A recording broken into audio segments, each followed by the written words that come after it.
everybody, to Hoopsville on this, it's a Monday, right? Yeah, it's Monday. Welcome in as we finally hit all our record buttons. You're listening to Hoopsville. I'm your host, Dave McHugh, presented by D3Hoops.com from the NABC studios. As always, if you've got questions for us, you can tweet us at D3Hoopsville or hashtag Hoopsville. You can email us, hoopsville at D3Sports.com. You can join us on Facebook where we're live simulcasting the show, Facebook.com/Hoopsville. Let's see, Instagram at D3Hoopsville and hashtag Hoopsville for that as well. Though, admittedly, we don't check that as often during the show. But we're there. You're welcome to give it a whirl, as it were. We should be running everything smoothly. I do notice my audio might be a little low. We'll tweak that here in a moment, as it's never perfect, but we'll get it. We'll get it perfect for you guys. And so yeah, interact with us. New top 25s are out. Obviously, lots to talk about around Division III. Something I'm going to get to real quick. NCAA Convention is this week. We vote on a new constitution. I say we. NCAA votes on a new constitution. There's also legislative items for D3. We have it all covered in a special Hoopsville edition that is coming up tomorrow morning. It will be released. It'll be both a video show and a podcast. I am joined by, let's see if I get these all right, Angel Mason, Athletics Director for Berry College. She's also the chair of the Division III Financial and Technical Committees. Let's see. Jason Fine, Athletics Director for Bates College. He is the Management Council Chair, ex officio of the Board of Governors and the D3 President's Council, former Championships Committee member as well. He will roll off most of those jobs actually by the end of the week. I feel like I forgot something with Jason, besides a frequent guest of this show, it turns out, in the last few years. Also, Stephanie or Stevie Baker-Watson, who is the Vice President for Wellness and Director of Athletics at DePaul University. She's a former chair for the Management Council and Championship Committees. She was a member of the she was a Division III representative for the Constitutional Committee for the NCAA, and Brad Bankson, who's Commissioner of the Old Dominion Athletic Conference. He is a former member of the Management Council and Championships Committee. He's also a former chair of the National Football Committee for Division III, and as with Stevie, he was a representative for the Division III at the NCAA Constitutional Convention. They're all on the show. Pat Coleman will also join me later in that show. Talk about everything that has to do with the Constitution, legislative items. There are some doozies of some legislative items that Division III may or may not consider, and I'll mention that in a minute. First off, there's some minor ones, but amateur status, looking at, eligibility, looking at the possibility of returning the redshirt Division III. We'll see how far that gets in conversations. And there's football practice seasons. In our conversation, could be broken into three, believe it or not, three different topics. Audio's funky. Okay, we'll try and listen to it. Apologize, not sure why it's funky. We'll try and figure out why it might be. I can think of about 6 reasons. Oh, I have a feeling. Tell me if it's better. I have a feeling I know why, and if that's it, then we got a bigger problem on our hands, but we'll cross that bridge later. And then, let's see. So, believe it or not, the football conversation could be broken into 3 bills, up to 3 bills. We'll see if that gets changed. And then the automatic qualifier, whether we'll go down to 3 bids in division, 3 bids. I got the last bill confused in my head. Whether we'll go down to 6 teams to make an automatic qualifying bid for conferences, meaning that instead of 7, it'll be 6. That's got a lot of ramifications, especially outside of football. We'll see if that plays out. I'm not really sure what to make of it. It's a great conversation, though. Seriously. That Hoopsville show, again, podcast and video show, will be available tomorrow morning. It's all ready to go, believe it or not. It is all ready to go. Just a matter of us pulling the trigger. No better yet. All right. Well, we'll figure out why it sounds okay on our end and why it's not sounding okay for everybody else. But we will work on that here in a moment. I know there's a way for Andy, who is on the show today, hit close on that, to maybe listen in. but we'll try and listen in as well. That's very strange. You know what? I'm going to hit stop on that, and maybe that will help things a little bit. I'm not sure. We're guessing a little bit. We're trying to clear up problems that were coming from the past, and we thought we nailed them all. But I guess, as things do, we were wrong, and we'll continue to work on them as best we can. I apologize if it's really funky. It's really strange, but we'll work on it. All right, let's talk quickly about our guests tonight, because we do have guests coming up, and we got to get to them. Actually, Andy, I'm going to need your headsets here in a bit, by the way, but not to the break. A little business behind the scenes here on the air. So let's talk our guests tonight, shall we? Because we got some good guests on tonight's show. Believe it or not, we are 6 weeks from the time we'll be talking about who's in and who's out of the NCAA tournament, if you can believe that. 6 weeks already. Seems hard for me to believe, to say the least, that in 6 weeks' time on this show at this time, we'll be talking about who made it and who didn't make it and the brackets they're in. But let's see here. So let's talk about who's going to be on. First off, regions that we talk about. This is the even-numbered regions, with Region 1 and 2 being combined. So Region 2, 4, 6, and 8, with 1 joining 2. We'll talk out of Region 1. We'll talk 1 and 2, but primarily Region 1. We'll talk to Emmanuel women's basketball coach Andy Yasinoff coming up on the show.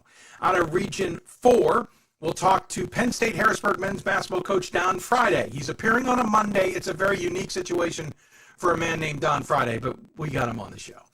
Don joins us out of the United East, which used to be the NEAC conference. We'll talk to him out of the Region 4. Coming up in Region 6 in a matter of minutes, down in the South, we'll go to the Old Dominion Athletic Conference. Randolph women's basketball. They were picked to finish like 6th to last in the conference. They're leading the conference right now. We'll talk to their head coach, Steve Lanpham. I can't even say his name. So sorry, Steve. We'll talk to him coming up about the Wildcats team. And then later in the program, Illinois Wesleyan men's basketball coach Ron Rose joins us. Fresh off their win against Elmhurst, who they had to come back from. We'll talk to him out of Region 8 and the success that they're having. And then Ryan Scott and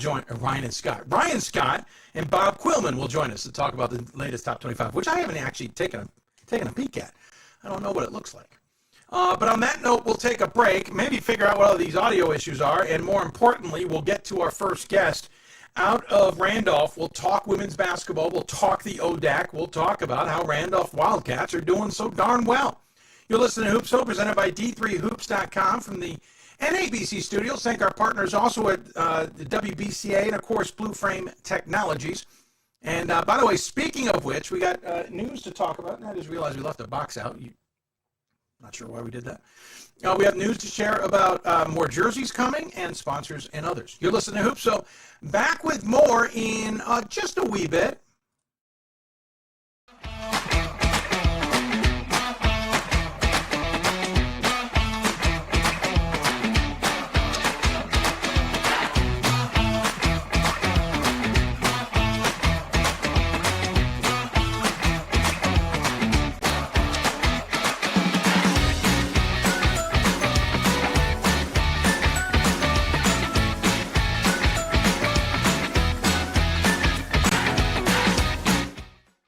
My name is Marcus Walker. I was All-State, won a state championship, a high school All-American, and played college and pro ball. I played because I love the game. I grind to be the best. I sweat because I put in work. I'm strong because I believe. When I want to bring it before game time, I come to the house that college basketball built, the CBE. No matter your skill, take it to another level. Elevate your game right here at the College Basketball Experience at Sprint Center.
Welcome back to Hoopsville, everybody.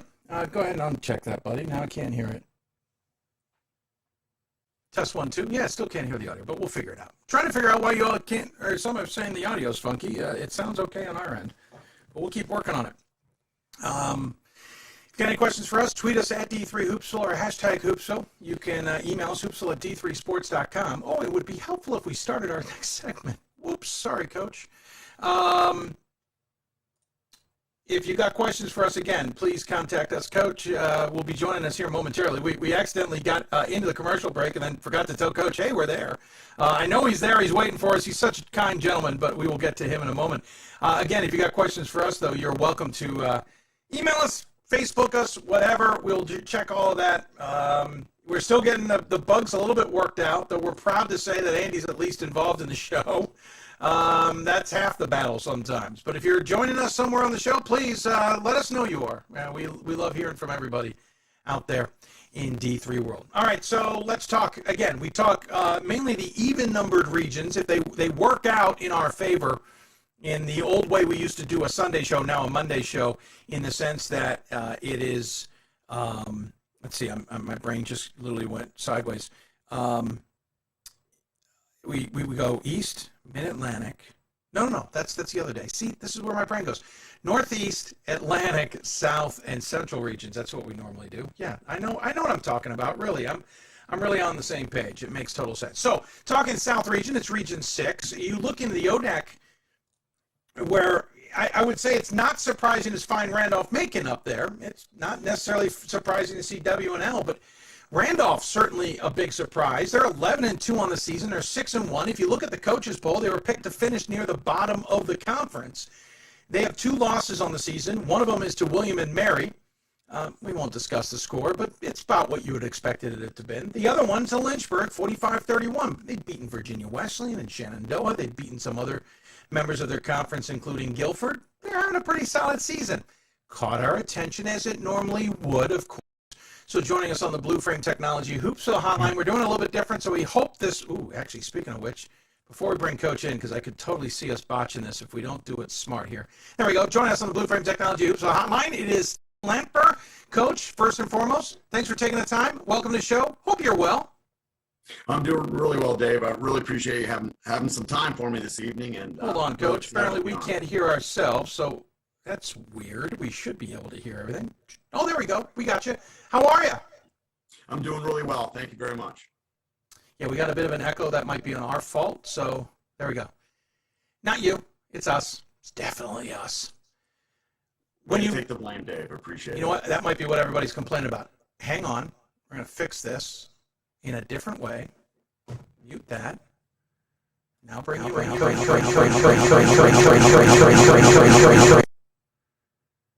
Try it again. Coach, how are you? You're there. I know you're there, so that's a good sign. We're halfway there. Listen, let's get back to the topic at hand because I know everybody can hear you. 11-2 on the season, 6-1. Again, I point out to the conference at the beginning of the season said, Wildcats, they'll be down in the bottom third, bottom quarter.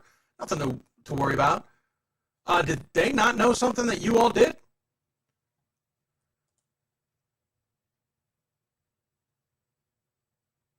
And I'd love to say it's all coaching, but for the most part, we've got a great group of young, quality student athletes. And Randolph hasn't had a winning tradition, but we talk all the time that it's doesn't mean we can't have one. And we just kind of focus on getting better every day and working hard and really establishing a strong bond. And I've got a great group of ladies, and they've gotten to know each other. They bought into the culture, and they're working extremely hard. We've gotten off to a great start, but it's just that, a great start. And hopefully with that momentum, and hopefully we'll continue to stay healthy and win games. But for us, it's about embracing the opportunity and playing extremely hard and playing basketball the way we want to play it. And fortunately, in the early going, we've made a lot of shots. We've defended really well. We've established our zone defense as kind of our foundation. And we're leading the ODAC right now in scoring defense. And I think it's somewhere around the top 15th in the country. And I'm a little bit old school in that fact, but, defense travels. So we continue to play with effort and execution and hold teams under 50 points. We should have a shot.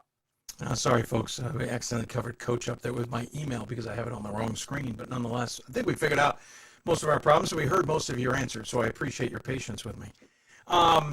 Listen, first time in double-digit wins since 2016, 2017. So you may say, hey, we're only halfway there. We're kind of at the start of all this.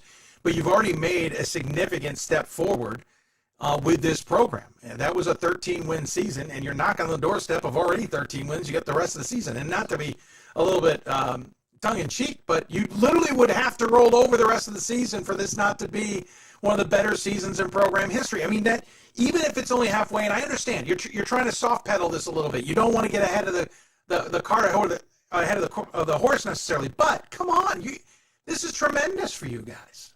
No, it is. It's great. The players are playing really hard. They're having fun. When you're winning, obviously, it's easy to kind of talk about the next game in hand and stuff. But really, the reason we're winning is of our student athletes, and they've really bought into the culture, and they're working extremely hard.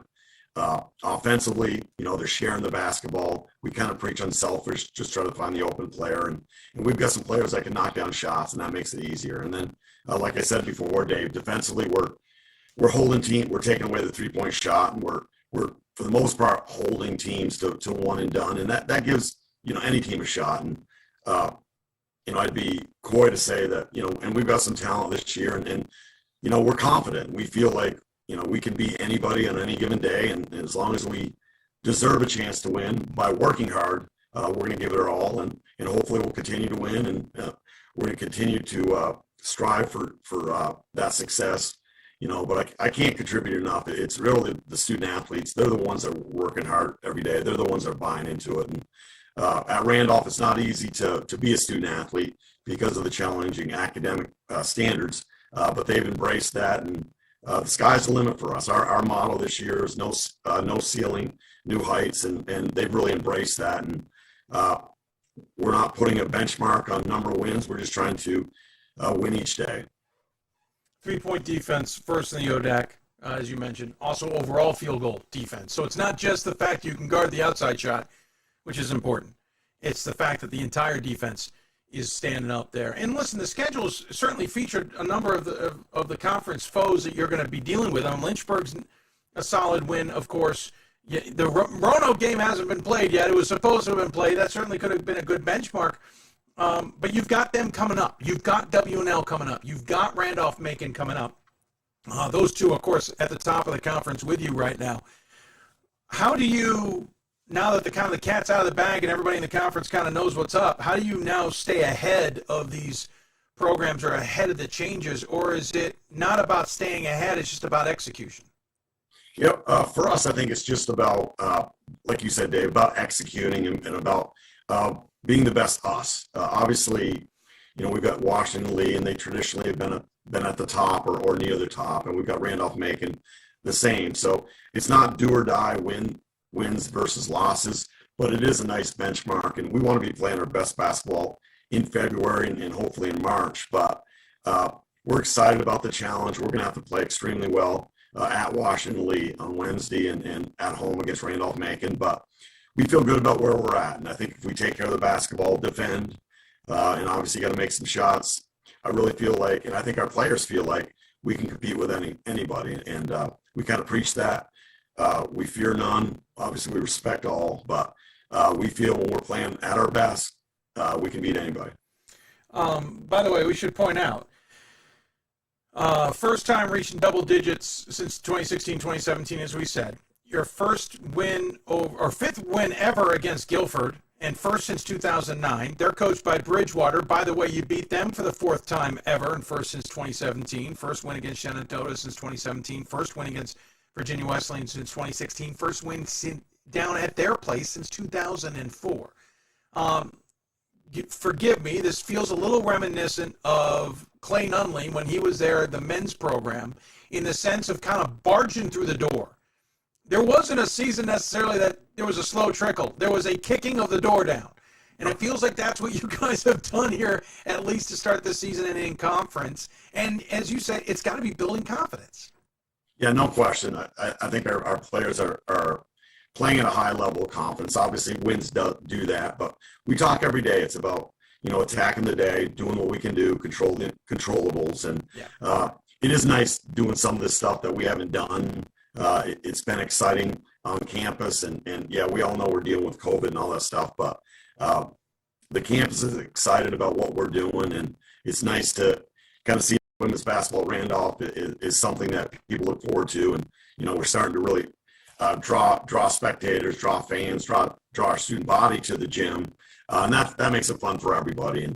And we hope to continue winning, and we're going to strive to do our very best. And obviously we've got to stay healthy, but like I said, Dave, we don't fear anybody. There's a lot of really good teams in the ODAC. We can get beat on any given night, but we feel like we can win on any given night. So we'll continue to try to do that.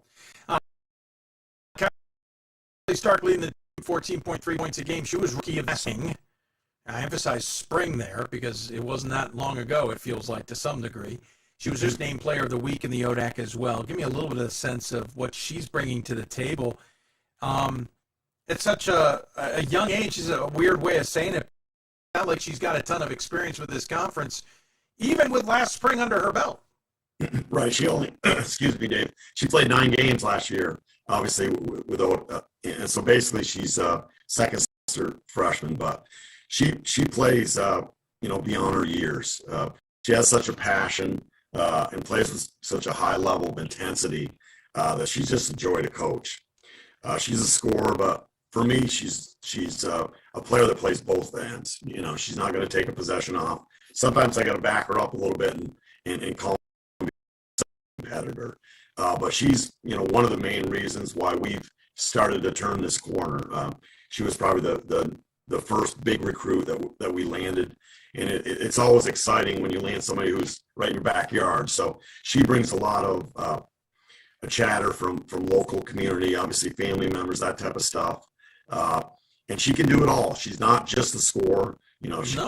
She passes to the open teammate. She defends. She rebounds.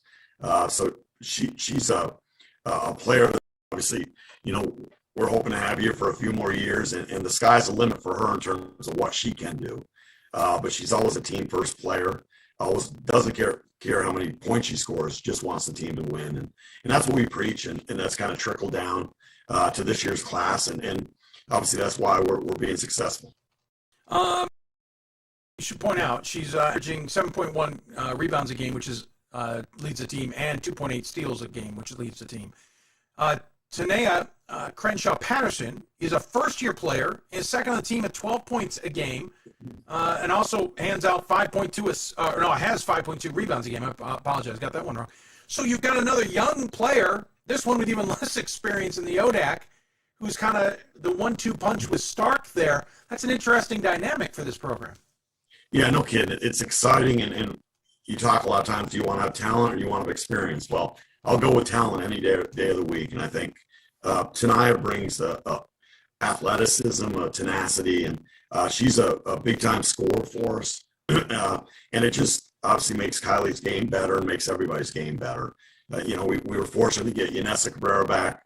She set out last year, another player that's got a lot of experience. Yeah. We've got a fifth-year senior in Sierra Cook who adds, some maturity and experience. And with Cameron O'Neill, who's a sophomore, junior, but really a sophomore. We really have 4 players on the floor that can score at any time. So it's really hard to just focus on Kylie, just hard to focus on Tanaya. We've got 4 players that can score. And I think a large part of our success has been our depth. We've been able to play 10 to 12 players each and every game. And in this such a unique season, COVID and stuff, we've been able to kind of stay one step ahead of it, so to speak, and been fortunate to be able to, we've had players out, but we've had other players step up. And it's, I'm from New England, so I talk a lot about Patriots and the next person up, I'll say in our case, but we really value that. And I think we've got a great circle within our team, and they've really kind of embraced that next person up. And it's not about one person, not about Kylie, it's not about Tanaya, it's not about Cameron, it's about the success of the team. And I really feel like they don't care who scores. It's just every time we have success, we're almost doing it for the first time. So we're just trying to enjoy it and embrace it and continue to win. Ballsy to bring up the Patriots the day after, or 2 days after that happened. Yeah. Bravo to you. Bravo. I'll give you credit. We're not fair weather fans up here. Well, no, and it wasn't fair weather at Buffalo either. Yanessa Cabrera, by the way, you pointed her out, 3.9 assists a game, 6th in the conference. That's a great piece to come back, as you point out, and 10 to 12 players. Yes, certainly helpful this time of year. Again, we're taking the current corner here. You've lost the game against Covenant. Obviously, you want to make up the game against Roanoke. Those are the 2 games that you've lost that I know of, at least. You got WNL coming up here in a couple of days.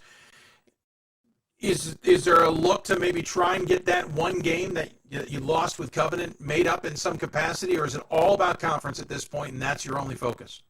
Yeah, actually, Dave, you bring that up.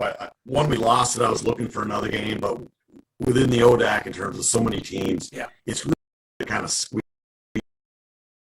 And it really is just about conference play now. So I decided to kind of, step away from the Covenant game and not add a game, but just try to focus on the ODAC conference, kind of get ready for each and every conference fall, as they come. Curious, what does for Newport look like for you on your schedule? I mean, they might have an opening. I'm just random. Maybe a Mary Washington. They're down the street. I'm just some random suggestions. There's a lot of great teams in Virginia, obviously, but we'll focus on the ODAC right now. Yeah, I hear you. By the way, quick thought on Tanae. I noticed it's Crenshaw Patterson. Did she get confused with which Randolph she was looking at? Because if I'm not mistaken, Crenshaw Gymnasium's at the other Randolph. Yeah, well, she might have been confused, but once she met our coaching staff, she was instantaneously. Well done, sir. Well done. I'll give you props for that. You mentioned New England. A little bit of what drew, I'm curious before we let you go, because I know you got to get going. What drew you to Randolph? What drew you to go to that Division III institution after the success you had and the time you spent at Norwich? You also spent some time, I had another one and I lost it. Obviously, you were at Vermont, Massachusetts, in the D1 level, certainly. But what drew you to Randolph? Well, it's funny. I knew about the ODAC just because it's always one of the top conferences in the country. And, a good friend of mine, Tony Barrett, who just took the Stockton athletic director. I knew him. He gave me a call and told me how great it was. And really, I went down to Randolph just to kind of check it out and see what Lynchburg was all about. And it kind of blew me away. The from President Bateman to the people, and the students are great. It's a small community. They really embrace just taking care of each other, and that's what I found that I kind of fell in love with it that day. It's a beautiful campus, and it's got a lot of things that I thought we could be successful with, and they've really allowed me to kind of put my trademark on the program and kind of lead the way I think we should lead, and they've been nothing but supportive. So Randolph's a great small educational facility, and they've given us just a great opportunity to be one of those teams that can be successful on and off the court. Hey, well, again, appreciate the time, appreciate the insight on the team. I know you've got to run off, but it's fun to see the Wildcats in the conversation, shaking up the ODAC a little bit on what is becoming a much more competitive women's side of that conference. I appreciate it, Dave, and it's there's Randolph-Macon is a great college with athletics, and they've got a great tradition, but we're trying really hard to put Randolph College on the map, and hopefully we'll continue to win. But I've got a great group of student athletes. I know one thing, we're going to compete really hard, and we're going to work together, and hopefully we'll talk to you soon down the road. Well, we'll certainly look forward to it. By the way, we always give the guests the final word. I don't know if you want to finish on what you just said, or if you have any other thoughts you want to share with those tuned in. Well, I thought that was a pretty good ending, but I just wanted to thank you again, Dave, for taking the time, having us on. And Randolph College, we're excited about just being in the conversation, and we're looking forward to competing for the ODAC championship later on this month. Sure. Hey, I never want to assume. I never want to assume that the final word has been said, so that we always offer it up. Appreciate it, Dave. Hey, take care of yourself. Good luck down the road. We'll look forward to catching up with you down the road. All right, thank you, Dave. Absolutely. Steve Lanpham for joining us on the Blue Frame Technology Hoopsville hotline. Appreciate him taking the time to do so. Interesting schedule for them ahead. Obviously, it'll be a tester. But as last week showed, just because it's a tester doesn't mean these teams can't come off of a good interview on Hoopsville and play well. We'll take a break. When we come back, we'll talk men's basketball, right? Is that where I'm heading next? Yeah, men's basketball. We will we'll literally head up I-81 from Lynchburg. You kind of have to go west out of Lynchburg and then up. Well, anyway, my point being, we're going to talk to Penn State Harrisburg men's basketball coach Don Friday. You listen to Hoopsville, presented by D3Hoops.com from the WBCA and ABC studios. Play more Hoopsville still ahead. I did receive a non-athletic scholarship upon entering school. I got the presidential scholarship, which was huge for me. I think there's more opportunities for academic scholarships in Division III. I did receive academic scholarships. Just being involved on campus, being a leader, all those things combined kind of get me recognized. It's a great experience for me.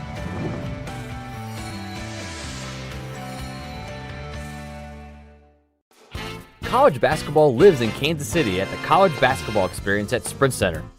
The College Basketball Experience is the place to get your game on. It's not a museum, it's an experience you won't forget. Discover the history of the game in the National Collegiate Basketball Hall of Fame, featuring the Gallery of Honor, Mentor Circle, and Honor Theater. Suit up in the latest CBE logoed Nike gear at the CBE Hoop Shop. Elevate your game today and visit the house that college basketball built.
Welcome back to Hoopsville, everybody.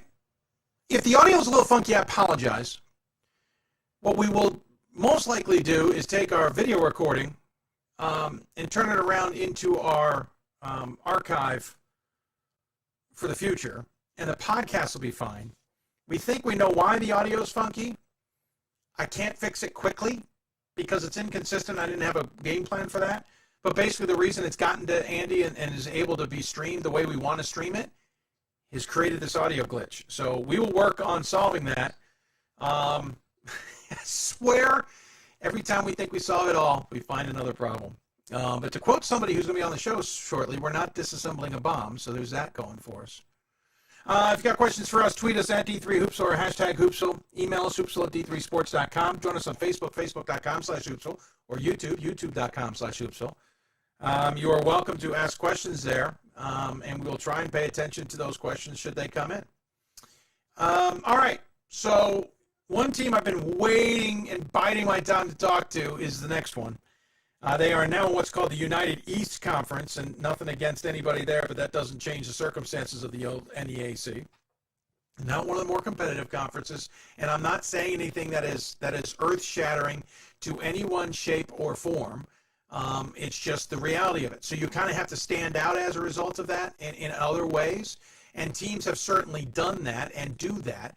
And I certainly raised my eyebrows back in 2020 at Johns Hopkins when Penn State Harrisburg came in, not only dismantled, I think it was WPI or MIT? I think it was MIT. Playing really well in the first round. They dismantled Johns Hopkins. That's who it was. They dismantled Johns Hopkins with a big upset, which ruined everybody's day because we all wanted to see Hopkins versus Yeshiva in the second round. And they said, no. That's not how it's going to be. It's going to be Harrisburg versus Yeshiva. It ended up being a decent second round game, even though they were shown the door, but everybody was shown the door within 5 days anyway.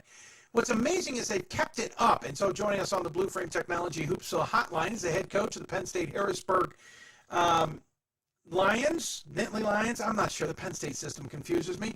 It is done Friday. Coach, first and foremost, thanks for taking the time to join us. Secondly, hats off on really continuing through COVID, not playing last year, the success that you guys found in the 2019-2020 season. Hey, first, it's an honor to be here. This is a big thing for our program to be just mentioned on the, in a prestigious national level. You mentioned that about the whole Johns Hopkins, and it was a coming out. It's a coming out for us, but we had great belief as a program that we were capable. A couple of our kids, Danya Baylor-Carroll, Nate Curry, Brendan Coleman, who's now rejoined us coming off an injury. We've got some high-level guys and some guys that have been around really, really good basketball through AAU and their high school programs that are winners.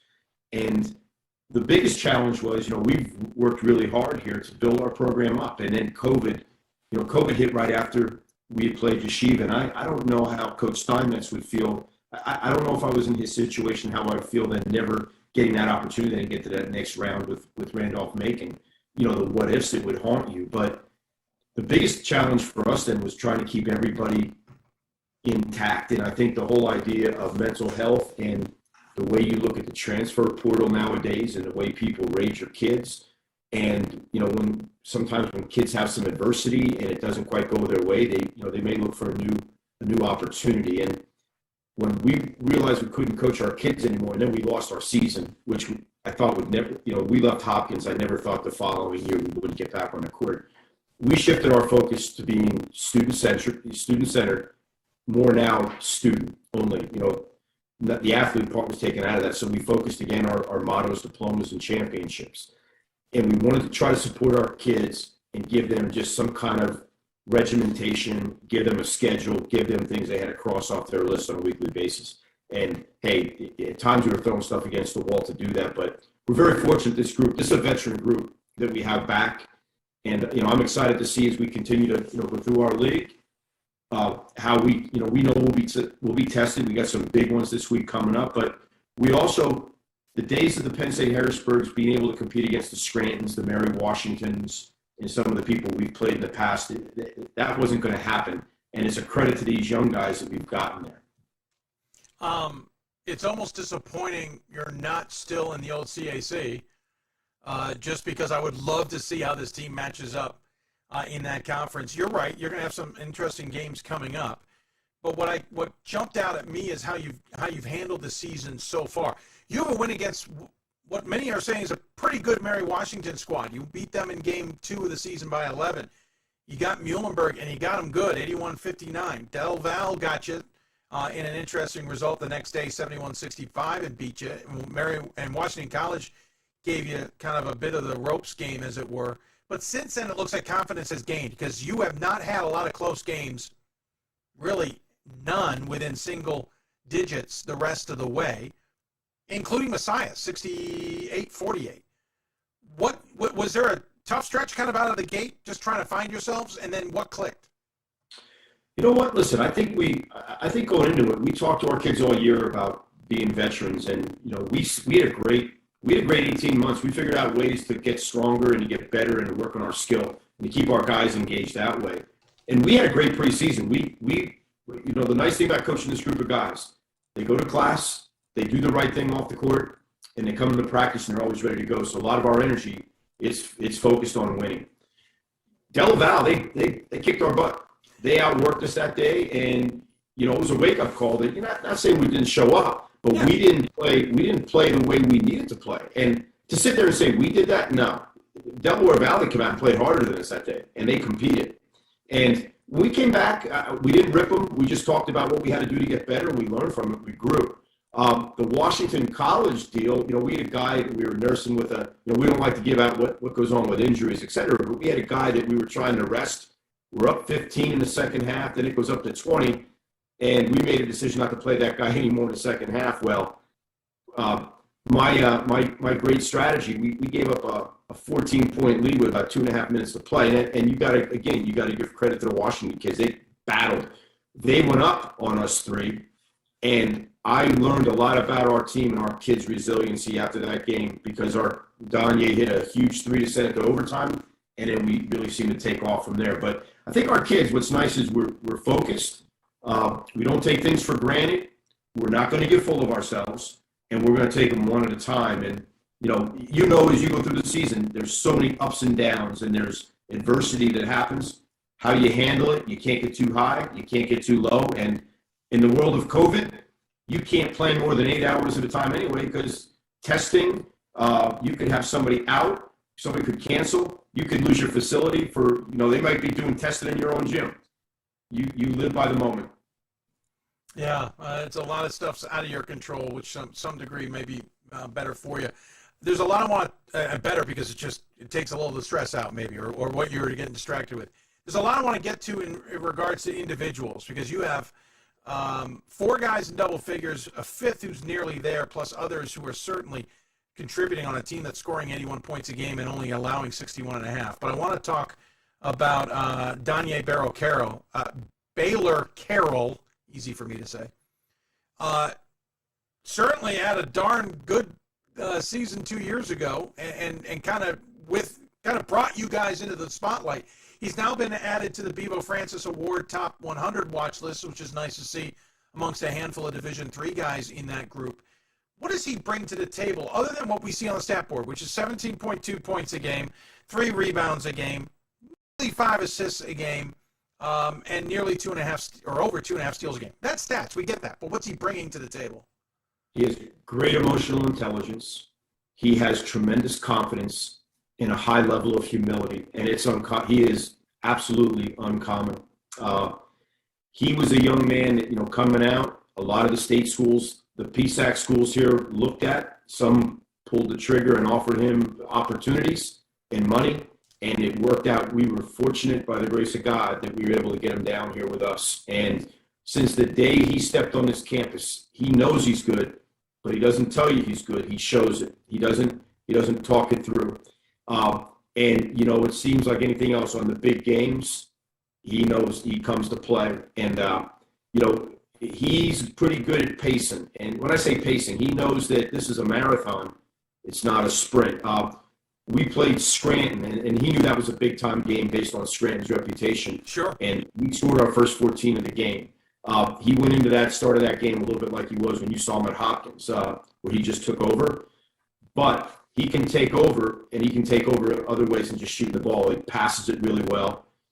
If you want to see an amazing basketball play, go to the last 15 seconds of our Washington game. He goes down, strips the ball, saves it out of bounds. It goes back to a Washington kid at the 3. He sprints from being on the floor, blocks it, and gets it to our kid, Brandon Coleman. And it's just an amazing play. Like, you can't teach it. He just has it. And we're really, really lucky to have him in our program. I forgot the Scranton game. You guys won by 11. I just saw the Royals the other day. Granted, the Royals have been struggling with what everybody's struggling with, and that's not having Buddy at 100%. But you got to play who's on the floor, and you got to play the team you're going to face, and that goes for you guys too, because at any given moment, you might be playing without somebody, as you've stated, and it makes it challenging. Great chat there. Thanks for the comparisons there, Baylor Carroll. I was really impressed with him. I had seen him on tape, but sometimes it's amazing what the difference is when you see him in person, or as you pointed out, amazing what you see when someone realizes this is a big game. Not that they don't realize other games are huge, but sometimes everybody's got a different gear, and he certainly showed it against Hopkins. Granted, it was 2 years ago now.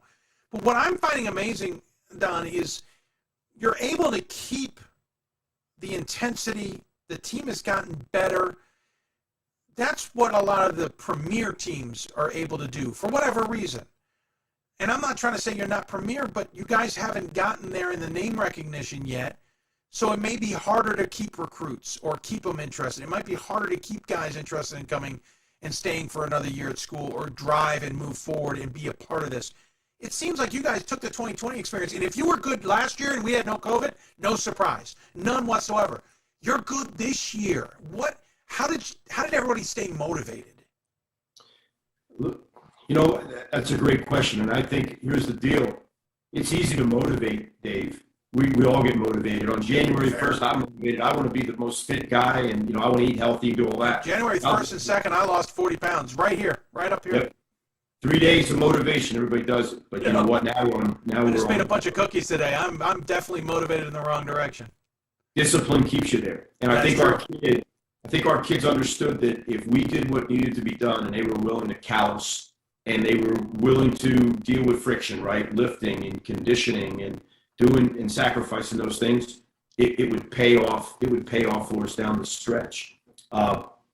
Again, this is a really, really unique group. And, you mentioned about, hey, how did we do it? Whatever. Hey, I grew up under Pat Flannery. When we were at Lebanon Valley, we were a have-not. And we figured out a way to, a Mike Rhodes and a Mark Offsass and a Jason Say and so on and so forth. And we were part of a national championship team there. And when we went to Bucknell, we were in a league where we were a financial aid school operating in a scholarship league in the middle of that. And we didn't blame people. We didn't complain. We weren't going to make excuses. We were going to figure a way out. We were resourceful. And I really believe that experience with Coach Flannery and what I started when I came to Penn State Harrisburg, trust me when I say you couldn't tell if we even looked like we got to the weight room in terms of being organized and things like that. And that's just saying where, being in places and knowing what it takes, you have to be strategic and you have to have a plan. And I think we've got a pretty good plan in place here now. And, you mentioned about Donye, but listen, Nate Curry, he's a young man. He's a sophomore for us from Christ the King. Brandon Coleman was one of the first high-level kids we got out of Northeastern High School in Manchester. And he's been with me. I mean, he's been through the highs and lows here. He's been through 2 debilitating injuries that would have caused anybody else to hang up their sneakers and go to the finance world and make a lot of money. And this guy hung in there tight with us when, hey, maybe the ship was listed and we were getting our butts pounded in the CAC. Zig Scott played for the Roadrunners in Jersey, started off at St. Anthony's. They closed the school, goes to St. Mary's, and he's a guy that just loves to play. He's going to ball out every day, right? And now you start putting these guys together, and that's not even talking about Dylan Daniels, who was a skinny kid that maybe some of the CACs didn't think was good enough. He's like second in the country in block shots for us right now. He's skilled. Doesn't say a whole lot, but the way he plays speaks volumes. And, they're all get along really well. And then the X factor, right? And kind of joking around, one of Donye's teammates, and it's a really great story. Pedro Rodriguez. These guys, Donye went to Milton Hershey when he was in kindergarten. He's been raised by the Milton Hershey people. And he runs into this kid from Allentown, Pedro Rodriguez. They become like best buddies as like middle school kids. They go through it. We had to do everything we could to get Pedro to come to Penn State Harrisburg so that Donye then came through. But we were going after Pedro first, and then Donye was the tag along guy, as Pedro likes to tell you that. But what's really cool is, hey, these guys have succeeded on the court. They're fun to coach, but they also win in the classroom. And these guys, in terms of internships and connections, and we take great pride in being leaders on our campus, and we want to do things the right way. We want to give, not take. And again, we just try to go there humble, and we know nothing's owed to us. Earn it. Sure. Dylan Daniels, 13 points a game, 12.5 for Nate Curry. Brandon Coleman, 11.5. You mentioned, I think you mentioned Zagary Scott, 9 points a game. And then there's Pedro Rodriguez, as you mentioned, 6 points a game. By the way, Daniels and Curry, 8 rebounds a game. Rodriguez has got 4 of his own. Assist-wise, Scott, 6.5 per game. You look at, by the way, assist to turnover ratio of 3.5 to 1, which is staggering for anybody. And of course, all of those guys, Sans, Daniels, he gets about a steal a game. Everybody else is multiple digits, not multiple digits, multiple steals per game. Listen, the reality is I'm still going to try and get used to the United East isn't the name of a conference, is what it is. It's only going to take you guys so far. You've got Lancaster Bible certainly has been challenging the past few years. They're behind you. St. Mary's has entered the conference, so they're 5-5 this year. They're 4-0 in conference play. Wells is having a decent year at 8-6. They're 2-3 in the conference, but the rest of it, Abingdon's certainly having an interesting year. But it's only going to take you so far. You know what you need to do this season. I am assuming everybody else understands what they need to do this season. It may be nice to get a win over Scranton, but what you really need to do is go win the conference. We must win the conference. And that's where, hey, the fun thing now is we are the hunt and we've embraced it. And that's why it's one game at a time. If you start to try to, if we start going in here, we got to do this, this, and this, it gets too overwhelming. You can't do it. And we got to stay, the most important win for us, the most important game for us now is going to be number 14. And that happens to be now Lancaster Bible, and that's where all of our focus is. And I think our guys recognize that, and that's the beauty of having veteran guys. Last week, we played a couple of opponents, but this tells you a little bit about, maybe guys going out hunting their shot. First half, we had 20, on last Tuesday, we had 20 field goals and 20 assists in the first half. On Saturday, we played Abington, and that was one of the best defensive efforts I think we've had since I've been here at Penn State Harrisburg. And I know, Coach Flannery been very proud of that. Is we had 34 field goals and we had 30 assists. So our guys do a pretty good job of sharing the basketball and looking for each other and not out there hunting and trying to get theirs. And I think you see our numbers go that way too.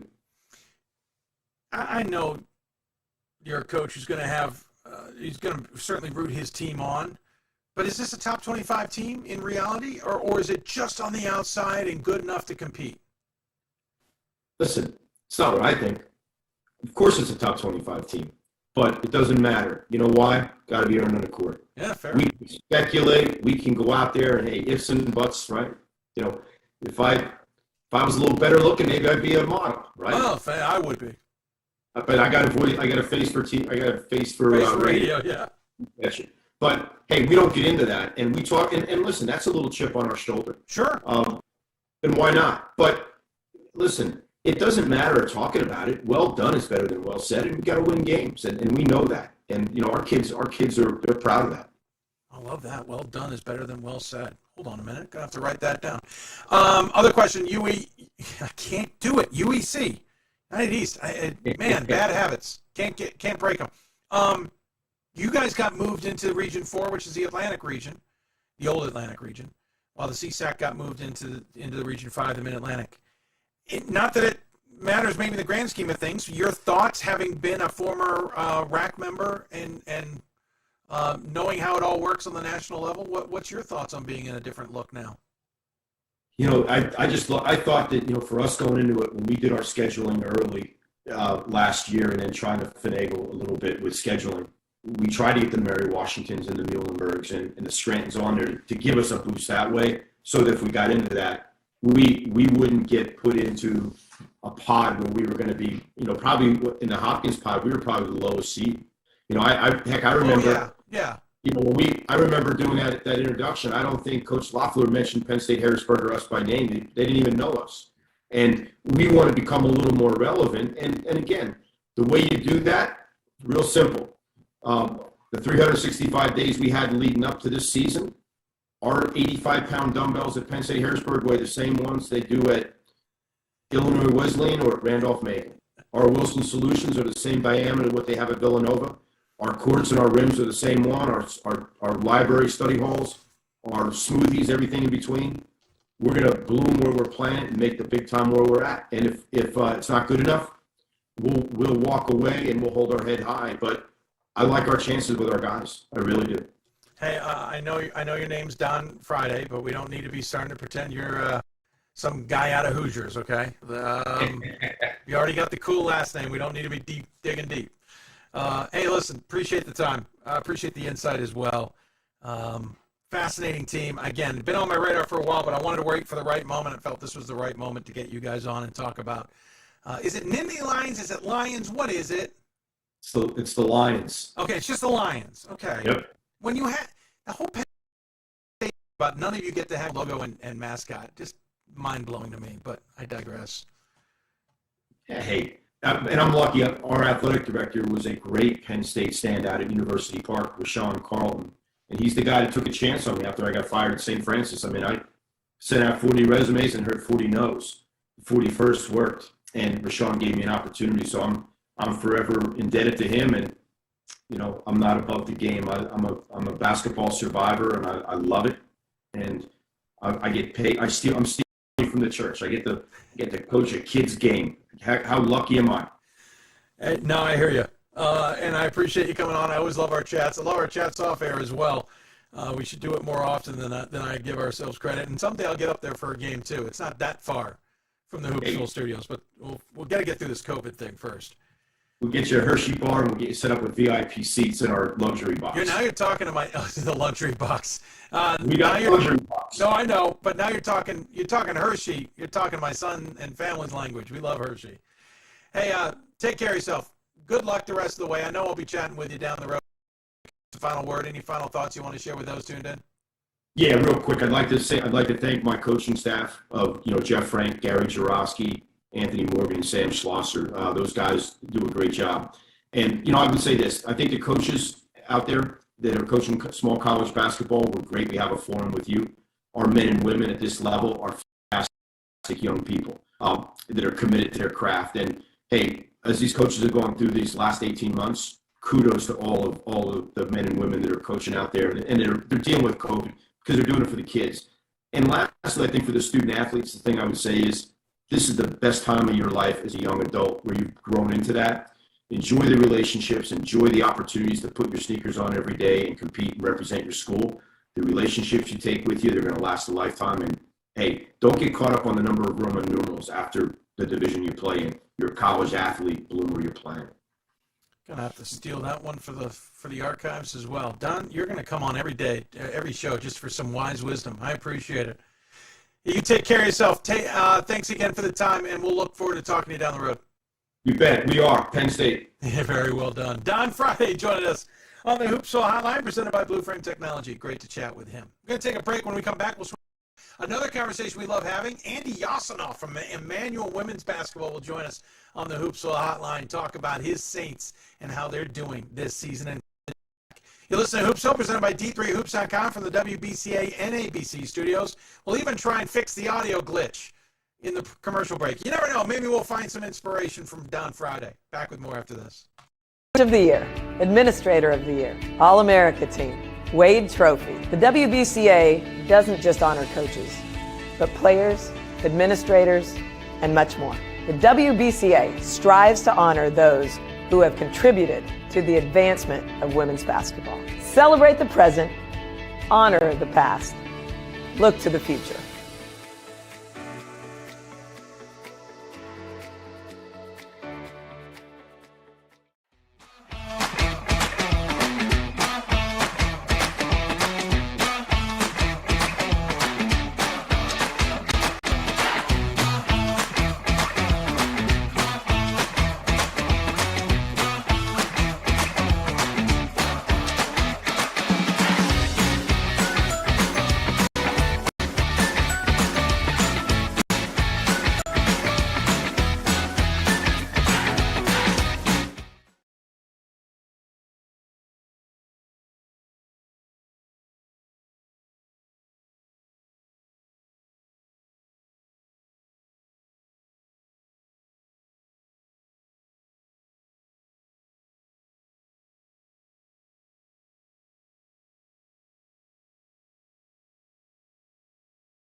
And welcome back to Hoopsville. Whoa. Welcome back to Hoopsville, everybody. Bear with us. The audio's a little glitchy. It's doing it to us again. It likes to do this. Hold on. We're going to give it a second to recover from how I speak normally. I hope. All right. No, it's still going to act up for a moment here. Sorry, folks. We'll do it this way. All right. Now we're going to just cook with gas this way. Welcome back to Hoopsville. If you've got questions for us, tweet us at D3Hoopsville, hashtag Hoopsville. Email us, hoopsville at d3hoops.com. Join us on Facebook, facebook.com/Hoopsville. Lots of ways you can interact with us. Talking women's basketball, one of the teams that we certainly always love focusing on is Emmanuel women's basketball. They are a team that is certainly consistently good every year, no matter what they put on the floor. Andy Yasinoff has a program that is inherently good, as it were. They are 11-1 this season, 6-0 overall. One of the more interesting things I find with them is the fact that their one loss was to Amherst by 8 in a game that those two often play, but they've got some really good games outside of that. They've got some victories, but as always, they kind of fly a little bit under the radar. But we love getting Andy on the show and discussing things and how things are going from his perspective. So joining us on the Blue Frame Technology Hoopsville hotline is the aforementioned Andy Yasinoff, and hopefully we can hear him because, to be honest with you, I may have plugged things in the wrong spot again. But Andy, welcome to the show. How are you? I'm doing fantastic. How are you doing today? I'm doing good. Can hear you well. Thanks so much for taking the time. Hey, first and foremost, 11-1, 6-0. For the last umpteenth amount of years, we're used to you getting 19, 20-plus wins a season. It seems to be synonymous with the program, and you certainly make your splashes. But how's this year in comparison, especially coming off of COVID? Well, we've got off to a great start. It's really nice after last year not playing any games, and we've been playing pretty well, and we're very optimistic that we're going to finish on a high note. Yeah, certainly playing well. I mean, listen, you lost to Amherst, but it was by 8 points. That's nothing to sneer at or laugh at. You've got wins over MIT and Moravian. You've got other big wins, especially in conference against St. Joseph's of Maine. It seems like everyone's bought in like they normally do. How did you get everybody remotivated or refocused coming off of the COVID year? Well, last year we had about seven of my players, freshmen, were on campus, so we did practice for 3 months, and then we got going in October, and my upperclassmen who were not on campus were very excited to have three seniors plus Jamad Finn, a graduate student. So they were all ready to run, and they were excited about playing this year. And so we got off to a pretty good start. We had a good game with Amherst. We hung right in there the whole game, and the sky's the limit if we can keep it going. Well, certainly nothing to joke about. I mean, literally, you're playing so well. You lost the D3Hoops.com Classic. We were certainly looking forward to having you out there. Not anything controlled but you, but that gave you a significant break. Did that, in a way, become a blessing in disguise? Well, it sort of did because, unfortunately, 12 of my 15 players came down with COVID, and including you truly myself. And so we didn't get together for over 20 days because we were excited about coming to your Vegas, your tournament down there. But seemingly we came back January 2nd, and luckily a lot of the players worked out after they recovered from COVID, and we got going. And we played I think the first game was January 5th, so we got going early. And things have been working out pretty well. Talking to Andy Yasinoff here on the Blue Frame Technology Hoopsville hotline. Well, our audio sky high again, folks. Sorry, fixing that now.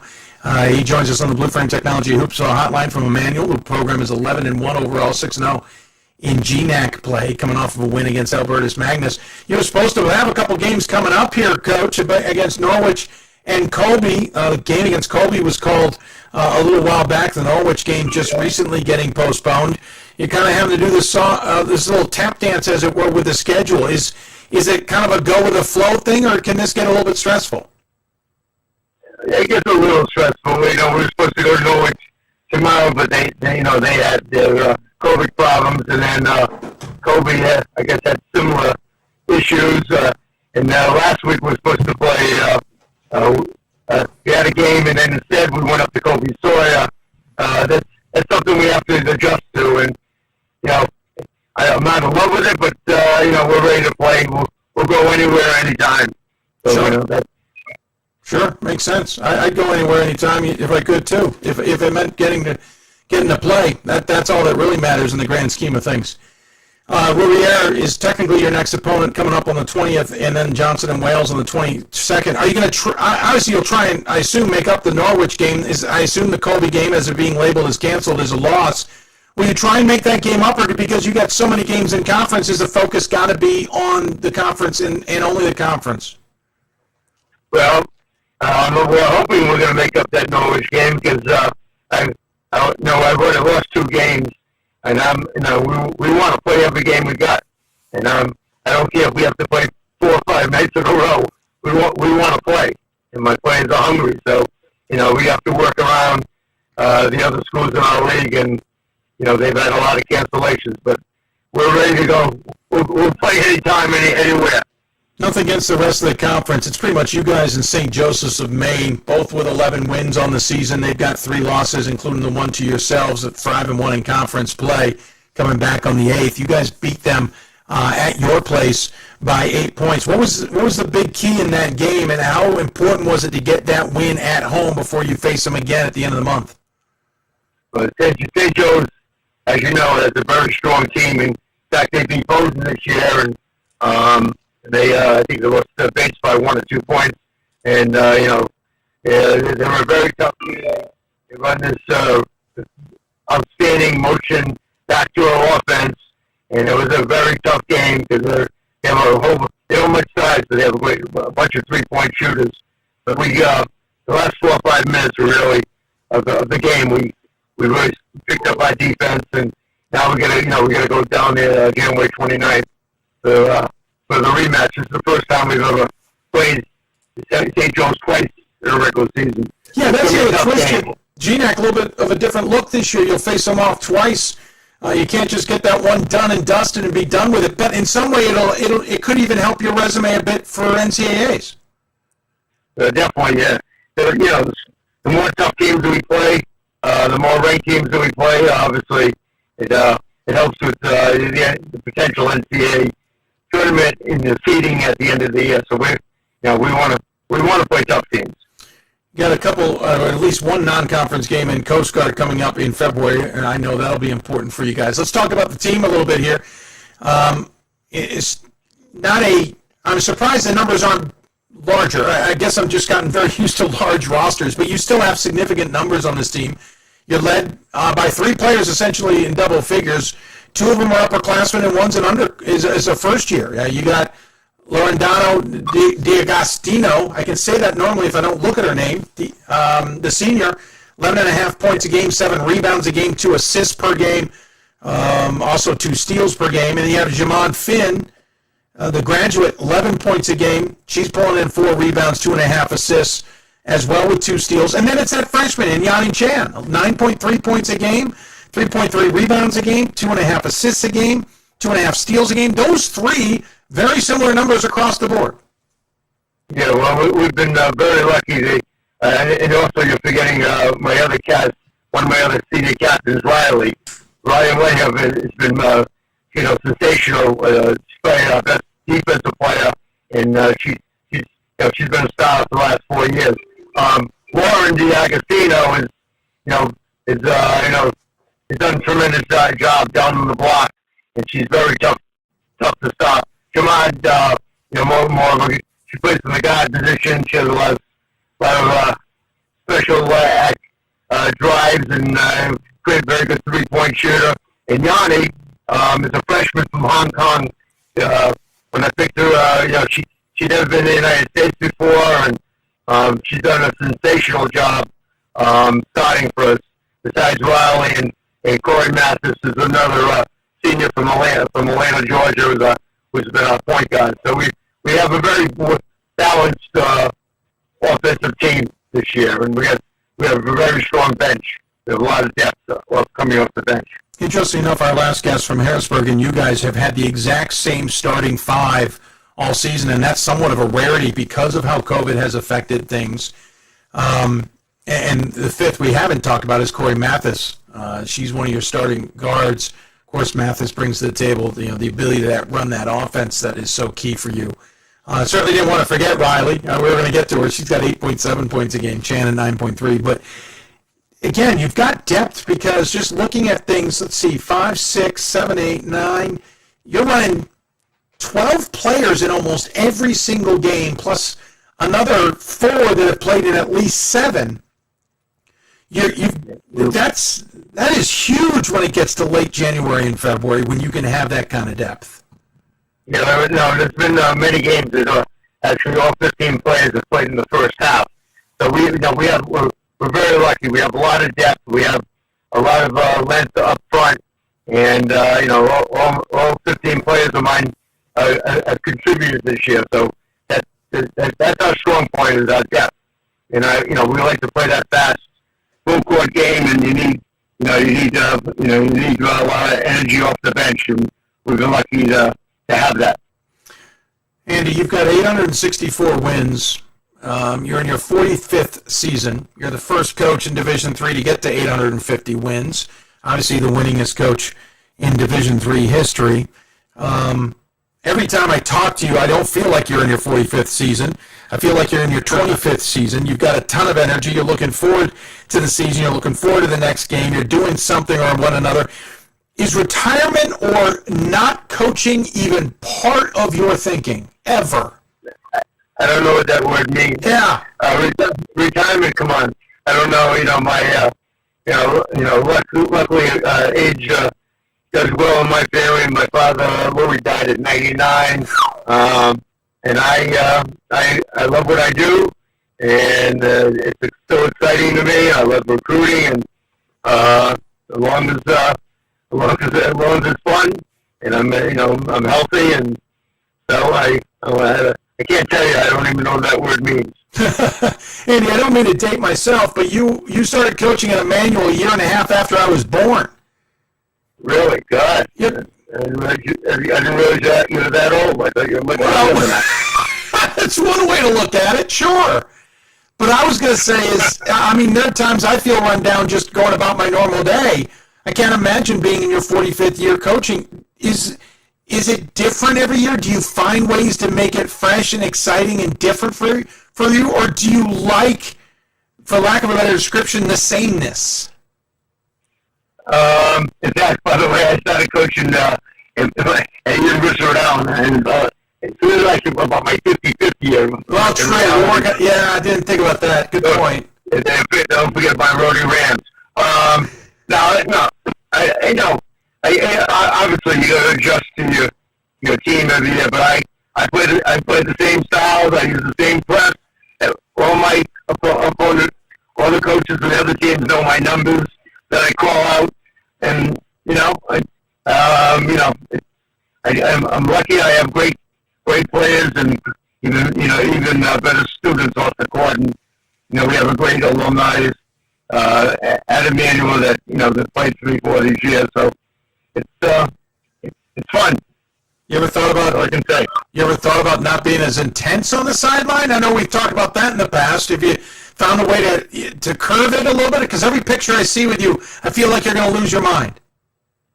No, I don't want to make all my referee friends unhappy. They wouldn't even know what to do if I just sat down. So I like the fun of being part of especially part of the defense. So they don't particularly like my running up and down the court, but I'm not changing now. I love it. I know the last time we had you at the D3Hoops.com Classic, you had lost your voice, if memory serves, and you were still yelling on the sideline. That sounds like me. Yeah, no, it's awesome, and I wouldn't expect it any other way, and it's what makes you great, and we love chatting with you. It certainly puts Emmanuel on the map, and that's important for a whole host of reasons.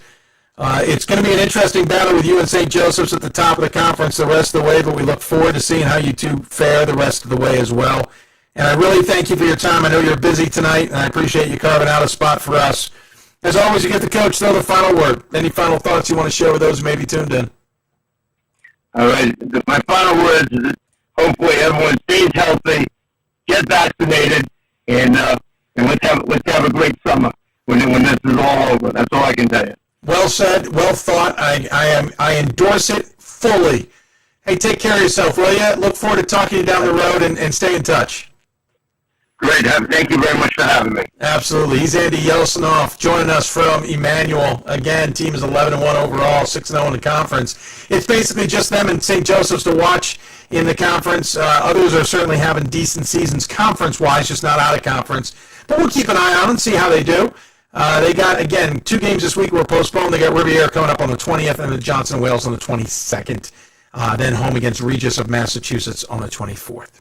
Take another break. When we come back, we'll talk to the number 3 team in the country. Illinois Wesleyan Titans men's basketball coach Ron Rose talks to us fresh off their win, come from behind style against Elmhurst. You listen to Hoopsville, presented by D3Hoops.com from the NABC studios. More after this. The love of the game. But for those of us who are Division III student athletes, it's more than that. A lot more.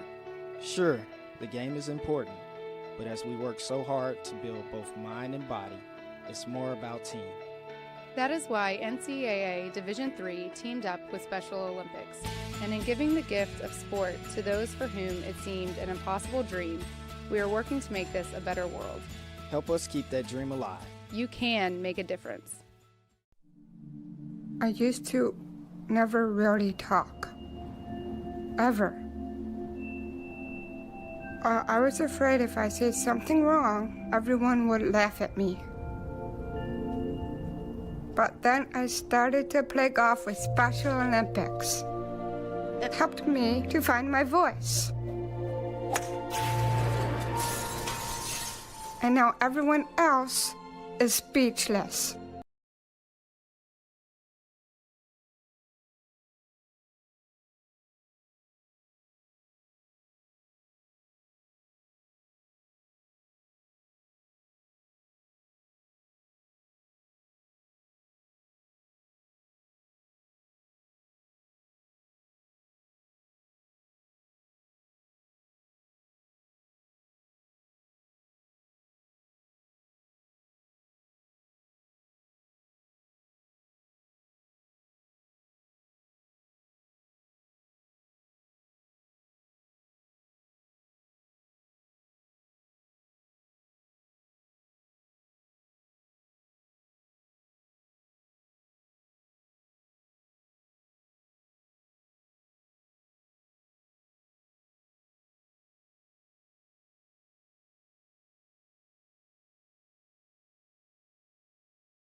And welcome back to Hoopsville, everybody. Oh, of course, see, this is the weird thing with our audio. Hold on, folks. We're going to fix this. Our audio is all over the place of late. I've had pros of mine who are colleagues who know this system well who can't figure out why our audio is all over the place these days either. But I digress. You're listening to Hoopsville, presented by D3Hoops.com from the WBCA NABC studios. Well, not so much WBCA, but we still give them some love. Of course, our guests are on the Blue Frame Technology Hoopsville hotline. You've got questions for us, All that information scrolling at the bottom of the screen is how you can get in touch with us. Coming up, Bob Quillman joins us with Ryan Scott. Give a breakdown of the top 25. Honestly, I haven't even looked at the top 25 today. It came out shortly before the show, and I haven't even looked at it yet.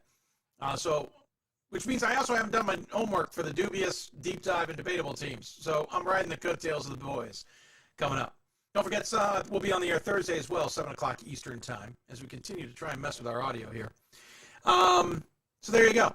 All right, let's talk about one of those teams in the top 25. They're number 3 in the D3Hoops.com top 25, at least the last one. I can't imagine that has changed, as I literally call it up in front of us now. They are the number 3 team in the country. Illinois Wesleyan had a big game today against Elmhurst, and they agreed to come on the show nonetheless. Came from behind to win that one, 80-76. Their 2 losses are in a span of 8 days, losing to Wheaton and WashU, with North Central sandwiched in between as a win. And, of course, the Titans got the big victory over then number 1 Yeshiva out in New York City on a day everybody was watching on December 30th, 73-59. I slow-walked this one as long as I could because I just wanted to find the right time to talk to the Titans, because I didn't want to go early. I didn't want to go late. I didn't want to go too soon. I didn't want to go when everybody was talking to him. But at some point, you got to get off the pot. And Ron Rose joins us on the Blue Frame Technology Hoopsville hotline. Sir, it is good to see you. Thanks for the time. Well, it's good to see you, my friend, and appreciate you having me on. You know, this could have gone a lot of different ways. You know, when we were down 10 with 9 minutes to go, this would have been probably wouldn't be in as good a mood for this conversation. I was going to say, you were down 10 at that point. I'm sure the first thought you had was, darn it, I got to go on Hoopsville tonight and talk Dave's going to give you a hard time. I know that was first on your mind, right? We got to win this one for Dave. That was what I said during the timeout. And they all look at you and go, who? Wow, no, stop, Coach. Yeah, hey, it was a great win. Elmhurst is a dynamite team led by Jake Rohde. He's an All-American caliber guard, and it was a physical, hard-fought game. We're fortunate to be at home. I think some of that Shirk magic helped us. Our fan base helped us kind of push us through a little fatigue late, and we're fortunate to make a few plays. Few plays went our way, and those CCIW games we've had, because of COVID postponements, we've had 3 in a row. You know, we normally don't play on a Monday, so it was a Monday matinee at 2. But now we play Wednesday, Saturday, Monday, Wednesday, Saturday coming up. So we've got 5 big games here in the next 10 days. Yeah, I mean, I got your wrong name on there. We'll fix that in a second. Apparently you're Don Friday again, so welcome to the show, Don. Appreciate your time. More importantly, listen, what I wanted to know was, how did that game progress? Because I knew it was going to be a tough game for you guys, not in a negative way. It's just it was going to be. We all knew it was going to be. But you guys were down at one point. I kept thinking to myself, like, all right, it's a CCIW game. Of course it's going to be tough. Why would it be any other way? But what was the key that got you guys kind of around the corner? Well, you know, it was a 2-point game at half, and we've all year we've really handled the ball well. We're not a high turnover team. We're usually, you know, right around 10, and we had 24 turnovers that they turned into, I think, 36 points. They had, I think, 12 points on second chance points. So there were some areas of the game we did not handle very well. We fortunately shot over 60% from the field. And when we were down 10, you know, our guys just kept battling. And, you know, once the goal at down 10 was, can we get to 5? Can we get it to a 2-possession game? We were able to do that pretty quick, hit a couple shots. And then it was a grind down the stretch. You know, we didn't shoot free throws very well either. We did a lot of things we could have lost this basketball game. The one thing we did do is we competed very hard and and like I said, shot very well and hit some clutch shots. It's interesting to me. I don't know if I want to jump into it now or not, but I watched the game against Wheaton. I watched a bit of the game against WashU. I certainly watched the game against Yeshiva. I wasn't able to tune in as much as I wanted to today. But what kind of jumps out at me a bit is, one, I think you guys are really good, and it might be one of the better Titan teams I've seen in quite some time. I don't know how to date it historically, and that might be too tough. But I also don't know sometimes which Titan team's coming out. Like, am I going to get the Yeshiva game? And we'll talk more about that in a moment. Am I going to get maybe the Wheaton game, which seemed like you were good, but you weren't at your best? or you're going to get a game like today, and again, I haven't watched it, so I want to judge it anyway, but where you guys have to kind of grind it out because you're not playing your best. What's causing maybe some inconsistencies, if there are some? I could be wrong. It's just something I'm seeing or I'm misseeing. Well, I'd say one thing today, and I'm really proud of our team. Over the last 3 games, we've had COVID situations. So last week we played without two of our senior starting guards. Today we were still without Corey No, our second leading scorer, our best outside shooter, a guy who I always term, you need some guys who are tough shot makers. When it's not easy and the offense isn't creating necessarily the exact shot you want, a guy that can go get you a basket. So we've really missed Corey for the last 3 games, and fortunate we're getting him back soon. We played an incredible schedule.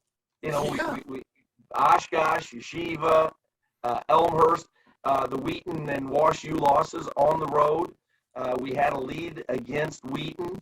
But I think what happens is when you play a really good schedule, it does highlight areas you got to get better.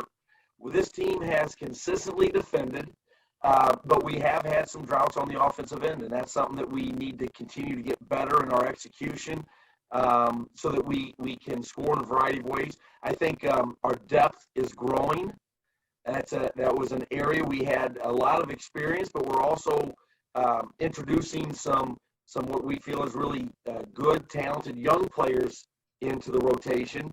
And so sometimes that creates some inconsistency. And I think as our depth continues to grow and our execution on the offensive end, hopefully we won't have some of those droughts. Fascinating perspective. I appreciate that, because some of that we can't see. That's it's not something I can see on the floor, or I might hear it from somebody, but do I take their version of that for face value, or is it something else? And you just don't know how to get into it. I will get into some of those other games because you have had an interesting schedule. But let me talk about the players first. Matthew Larrett's leading the way at 18 points a game, hauling in 11 rebounds as well. Just an average double-double. No big deal. Nothing to look at. Really nothing. One of the top men on the assist category as well. Corey No, 14.5 points a game. Luke Yoder, 12.5 points a game. Peter Lambesis. I knew I was going to say it wrong. I know Bob will crucify me for that later, but just couldn't get that one out of my head. 11.5 points a game. And by the way, Cody Mitchell, 8.5 points a game. Don't want to skip over him because he's not in double figures, but he's got the capability of being up in that scoring group as well. And, of course, there's other guys, too. We'll get to them. But it feels, as much as you've got a well-rounded, you said score in many different ways. You've got 4 guys in double figures. You're going to score in many different ways. It's Larrett's that's kind of stirring the drink. Well, yeah, but I think our strength is in our balance. I think if you look at any really good team, you have to have a team that can score in a variety of ways. Inside, you got to be able to shoot the ball. Outside, you got to be able to attack the basket. And we've got that. And so that on any given night, 1 or 2 players may not be at their best offensively, and you have other guys. And you look over the course of the season, we've had different guys step up at different times. You mentioned Cody Mitchell. Cody Mitchell has led us in 2 or 3 games where we wouldn't have won those games had he not had the offensive game he's had. But as you mentioned, Matt Larrett's is our go-to guy. It's nice to have a post player that when it gets tough, and this happened today, you can throw the ball into the block. And then, the tough decision teams have is you go one-on-one, you're taking your chances against an outstanding post player that can score on the block, has multiple post moves. Or if you double, now all of a sudden you've got other guys, that are we always want 5 guys on the floor who are capable of scoring. And so if you double Matt, now you're attacking a scrambling defense with really good players, and it opens up the floor for others to do their thing. You certainly have seen that in many different ways, to be honest. A lot of games, you kind of see whatever you guys have seemed to have or take what the team's given you to some degree. Yeah. And you got to kind of pick your poison against this. The other thing about Matt is Matt can step out on the floor. And so that's really uncomfortable for most post players, that they know they have to guard outside the arc. And now for us, because you have to guard Matt behind the arc, it opens up cutting lanes and driving lanes for our guards, and we have several that are very good at getting to the basket.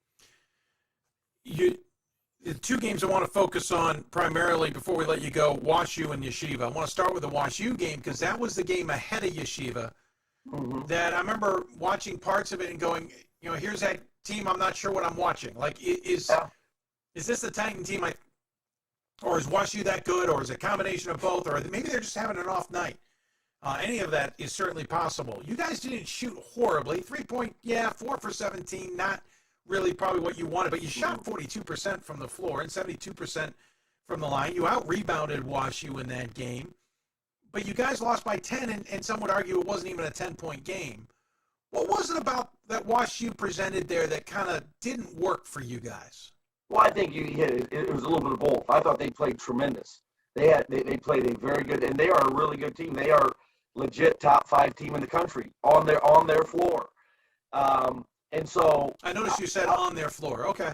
Well, there is a difference, correct? No, I know. I'm just having fun. I'm not taking anything away from them. Right. Absolutely not, because they are a tremendous team, and they've got Jack Nolan certainly is a stud, but Justin Hardy is a stud, and they've got several really good players on that team that played well that game. It was a game where they had several guys really play well, and quite honestly, I'm not sure we had a single guy play as well as they had been playing. We didn't play very well, and they had a lot to do with that. I give them a lot of credit. They were ready to play, and we didn't shoot the ball well. We didn't defend like we've defended. I mean, kind of we've hung our hat on the defensive end this group. It allowed us today to grind out a win when we turned the ball over 24 times. And we didn't defend as well as you need to against a team like WashU. So, sometimes you have those games, you don't play as well as you need to. And when you play WashU, a top 5 team, you got to play well to give yourself a chance to win. 11 days later, you played Yeshiva. You're supposed to play Mount St. Vincent before that. We'll talk about that in a moment. But you played Yeshiva, and it was the opposite. You guys came out on a tear on the road again. In probably one of the more hostile environments, at least according to Bob Quillman, probably one of the more hostile environments you guys have had. And I'm not using hostile in a bad way, just it wasn't your crowd, it wasn't your atmosphere. Energy, tons of energy in that place. It was buzzing. And you guys come out, and it's like it was, you could have hit one from the other side of the river, the way I was watching the shooting, at least to start. It wasn't a perfect night, certainly, by any stretch of the imagination. You guys finished 10 of 23, but at one point in that first half, you guys couldn't miss. Guys were wide open. What was it that you saw against Yeshiva, both offensively and defensively, that you thought you could and did take advantage of that led to what was a pretty dominating game for most of it? Well, again, it was a great atmosphere. I mean, I don't know if I've been part of a non-conference game with the build-up there was that, that one had. And boy, I tell you, the Yeshiva supporters have really embraced that team and created a really neat experience for, I think, both teams. Our guys were geared up. We had the game before. We were supposed to play Mount St. Vincent. And to be honest, for our preparation, it helped that game was canceled. I was going to say, if that game took place, could that game against Yeshiva evolve the way it did? I don't think so. I don't think we would have been nearly as prepared had we had to prepare for Mount St. Vincent and then played Mount St. Vincent and the next night played Yeshiva. It's certainly, by having that game canceled, it gave us 3 days to focus on our game plan and how we wanted to approach defending them as well as executing offensively. And we came out, I think the first 2 shots, we hit 2 threes in a row, so we have a 6-point lead. And there's a big difference on the road. You punched them. Yeah. I mean, when you're playing from a lead, that energizes you. And because that place, I'm telling you, if they go up 6-0, the place is bonkers. I mean, they cut it to, I think, 15, and the place was going crazy. Yeah, true. They were ready to really support that team, which what a cool thing Yeshiva has there. Going with that program. So I think we just executed at a really high level. We got the ball where we wanted it. And for the first 30 minutes, I'll tell you, the last 10 minutes, we weren't very good at all. Different game. Yeah, we turned the ball over again, that is a consistent thing. When we take care of the basketball and get good shots, if you look statistically, we shoot a very high percentage from the field, usually because we take care of the ball and take good shots. During those stretches where we turn the ball over or have empty possessions, usually is when we get in trouble. I was talking to another coach, and I've talked to a few. I'd love to get your take on it. Certainly don't want to bust up Elliott's offense necessarily, but there's a lot of coaches who look at Yeshiva's offense and go, man, it is one of the more complex motion offenses I've seen. They execute it so well. They do blah, blah, blah, X, Y, Z, Z, Z. I talked to another coach the other day. They're like, yeah, it's a simple one to guard. And to some degree, watching what you guys did, I remember scratching my head. I'm like, that's not what I've seen anybody do, is guard Yeshiva well and kind of take them out of their style. What was it that you saw in their motion that you were able to figure out? And I'm not saying go and give us the full breakdown of Yeshiva. We don't have that kind of time. But what was it that you were able to figure out that you took advantage of? And to that degree, was there also an element that they just weren't themselves? Well, I think it was the flip of WashU for us. Okay. We played well. They didn't play as well. Gotcha. And sometimes that happens in a match when you have two heavyweights. And so I'm sure they look back and wish they could play that game again because they didn't play as well as they had been playing. Yeah. In terms of strategically for us, they run great motion offense. Yeah. It's unpredictable. Their spacing's tremendous. Their screening action's really good. We went into it and simply said we needed to pressure the basketball, to try to get a hand up so we didn't want them just picking their pass. Because if you allow them to pick their pass and see over you, they'll pick you apart because they have they're really unselfish. And then we wanted to deny the ball in certain spots where we felt they wanted to run their offense, that they were exceptionally good at running their offense. And so there were certain areas we wanted to deny the basketball because low post, high post, make it difficult to catch there because they run their offense through those areas. Interesting. Yeah, I appreciate it. So, okay. Gives me a good idea of understanding what you guys are doing when I'm just trying to watch the game. And obviously, it's about execution, and you guys executed, certainly, in that one. The other thing is we have several really good defensive players on our team. And so, a guy like Pete Lambesis, Ryan Terrell is a phenomenal player. But he's Pete at 6'4", long and athletic. Most people don't have anyone that could possibly match up with as versatile player as Ryan is. A 6'6", 6'7" wing, that's a hard matchup at our level. Having a 6'4" defender like Pete he did well. gives you a fighting chance. Yeah, no, he did real well. That really helps. Yeah, no, he did exceptional. Hey, before we let you go, rest of the conference, unfortunately, you can't go undefeated in the conference, but that's like saying you're going to go win the lottery. Actually, you got a better chance of winning the lottery. Let's be honest. North Park ahead, Carroll and Elmhurst. Interesting enough, all three on the road. Yeah. And Carthage. Carthage is a postponement, so we play Monday. I didn't see that one. Okay. We have 4 road trips now. And to be honest, the timing of having our COVID issues, we played all our games at home. So that was a huge advantage that if we're going to find a way to grind through some missing some guys on our roster, that was the time to do it.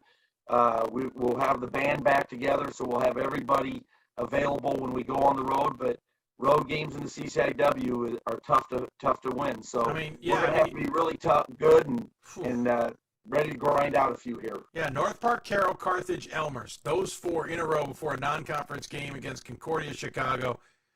You finished 4 of the last 6 at home, so that's a good thing. What is the key, though, to get through the rest of the CCIW schedule as best as possible? Well, I think the consistency. I mean, to win a conference, usually the formula is you got to win your home games and then scratch out some on the road. And so this next 4 games are big for us because these are opportunity to find ways to win games on the road. And, we've got a veteran group. We have a lot of juniors and seniors that are in the rotation, so they've been to these places. They understand the challenge. And it's going to take a lot of mental toughness, playing 4 games in the next 8 days, as well as the physical toughness in terms of the fatigue. So I'm typically not very smart, Dave, in terms of resting our guys and taking days off or resting, taking easy practices, but I've got to be a little bit smarter than I was in my youth. Sure. No, I can understand that.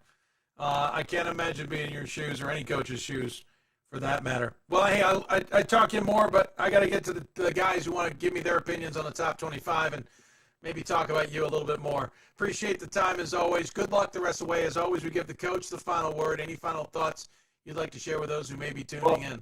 First, I'd say it's great to see you. Yes. It's been a while since you and I have caught up, so it's really fun to see you. I appreciate so much what you do for Division III basketball, the exposure you give it. There's just such a greater awareness of teams around the country than ever before. And so I really appreciate you guys. We follow you closely and look forward to really a fun end of the season. It's going to be an exciting. There's so many good teams, with fifth-year players and the COVID. There are more good teams than ever. So it should be a great finish to the season, and tournament time will be really interesting as we get closer to that as well. No, thanks again, though, for having me on, Dave. Hey, well, thank you for coming on. Good to see you as well. Again, thanks for the ride home from barbecue back in Fort Wayne. You gave up that we went for barbecue, didn't you? I had to, man. I had to. Never passed up the barbecue. The barbecue was too good, sir. It was too good. Fort Wayne, we got to tell them Fort Wayne has good barbecue. They do. Everyone needs to make it over to the Final Four for it this year. And I'll be able to walk this year, hopefully. So hopefully you won't need your ride in the van, but I appreciate it nonetheless. You take care of yourself. Look forward to talking to you down the road, and stay safe and healthy as well. That sounds great. Thanks, Dave. Take care. Ron Rose joined us on the Blue Frame Technology Hoopsville Hotline. Fun to chat with him, as always. Titans looking good this year, folks. We'll see how they've survived. That is a gauntlet coming up. 4 games on the road in conference play. Everybody gunning for you on top of that. We'll see how it plays out. We'll take another break. When we come back, we talk to the boys about the top 25. We do our double take with Ryan Scott and Bob Quillman. You're listening to Hoopsville. Back with more after this.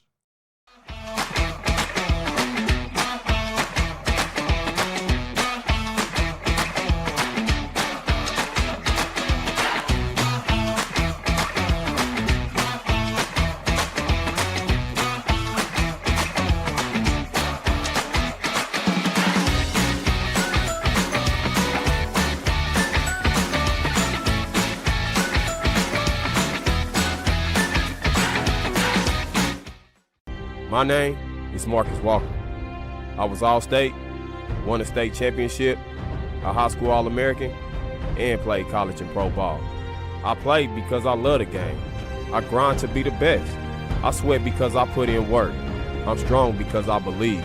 When I want to bring it before game time, I come to the house that college basketball built, the CBE. No matter your skill, take it to another level. Elevate your game right here at the College Basketball Experience at Sprint Center.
Welcome back, everybody, to the show. There's the audio again, all over the place. We'll figure out these gremlins as they go. I got a buddy of mine who knows our system very well, and he doesn't even understand why we're having gremlins. You know, we were fine until I got my son on the show. He just asked if he was a bad omen.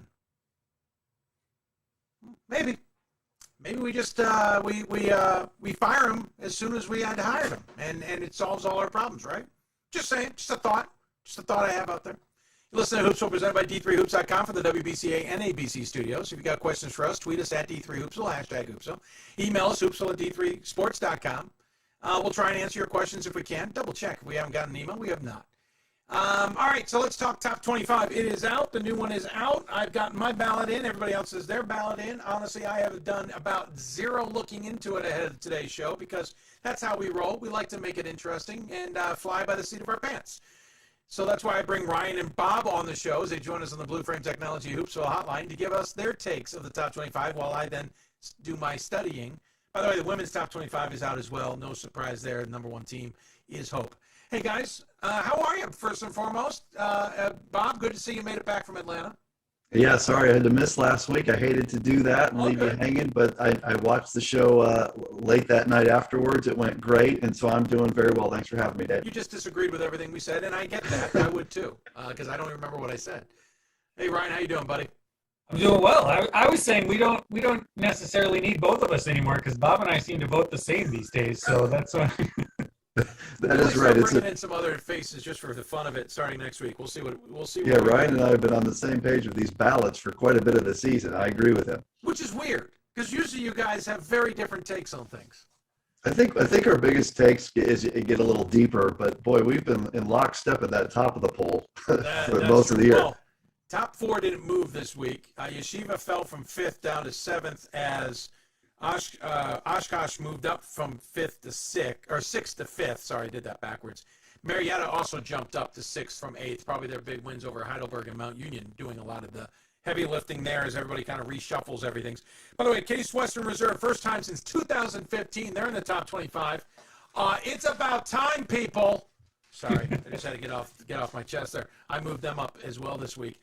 Oswego in the top 25. There's a team I'm still, not that I don't want to vote for them, I just don't have a damn enough room. Ryan, quickly before we get into everything, you made a tweet, was it last night I saw? You were struggling, and I was with you. After a certain point, it's a free-for-all. Well, it's one of those things, and it happens, usually 1 week out of the year, and it's usually this time of the year, right, where you need teams to fill in sort of like 16 through 20, and none of the teams you have left you want to put in the top 20. And so you have to figure out, how am I going to justify it? Like, I even only tweeted out my top 15 yesterday because I didn't want to take all the flack from 16 through 20 because it's not that they're bad teams. They just are probably a little higher than they should be. And their response is always, who are you going to put in instead? Yeah, good point. Bob, how are you finding where are you getting to a point where it's just like, oh, man? Well, the bottom for sure, just like Ryan said, the bottom's a challenge. Now, I will say the flip side, though, is to me the top is very, very clear at this point. In whatever order you want to do it, I think the top four is so clearly for me the top four. Randolph, Macon, Platteville, Illinois Wesleyan, WashU. I flipped Illinois Wesleyan and WashU this time because WashU, after those two big road wins, Emory and Rochester, and now the head-to-head with Illinois Wesleyan, I finally did the flip. And then I think there's a very clear 5 and 6. I have Marietta 5, Oshkosh 6. And after that, to me, after 6, is where you could go a lot of different ways. I think Christopher Newport is right there. The bottom, sure. Like, I'm the only one voting for Wabash. I'm their 2 points, I believe. I have Williams, like my number 25. I didn't know what to do at the end. But to me, the top has become very clear. See, I still don't agree with you with Marietta. I know they had a good week. Don't get me wrong. I have moved them up. They're knocking on top 10. They scored 70 points in the second half against Heidelberg. I took note. Certainly did.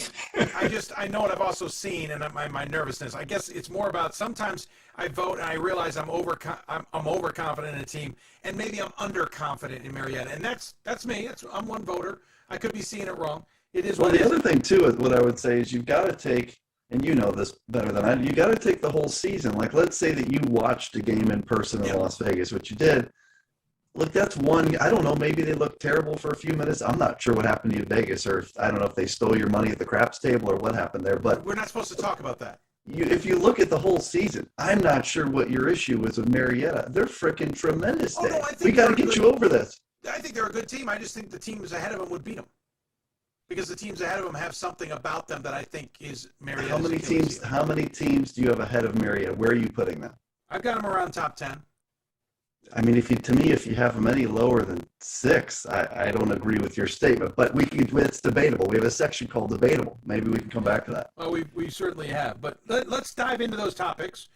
You guys, it's always easiest if you start. Let's see, Ryan, you got the honors last week, I believe, because I stole all of Bob's teams. So yeah, you should probably go first. So we'll let Bob start. You can go D. Any D you want, sir. You start it.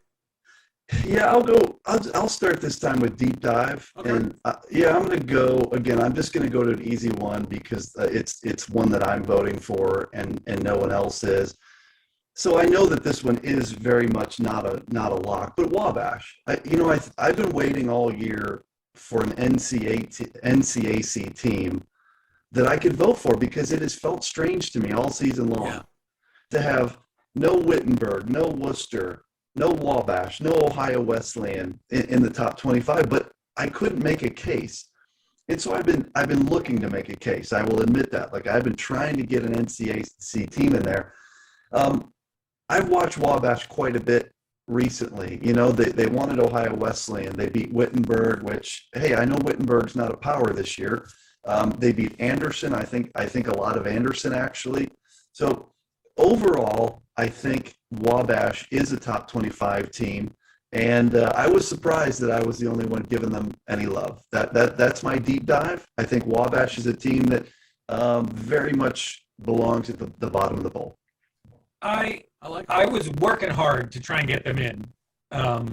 I know Jack Davidson's family loves him, and we've been seeing this for 5 years. Anytime we mention him, it's never good enough. And he is a really skilled player. He's going to hit probably 2,000 career points on Wednesday night. But they've got fifth-year guys all over that team who've been playing at a high level for a really long time. I saw them at Marietta at the beginning of the season. It felt like they weren't quite there, but it does seem like they've been clicking as they've gotten into the conference play grind.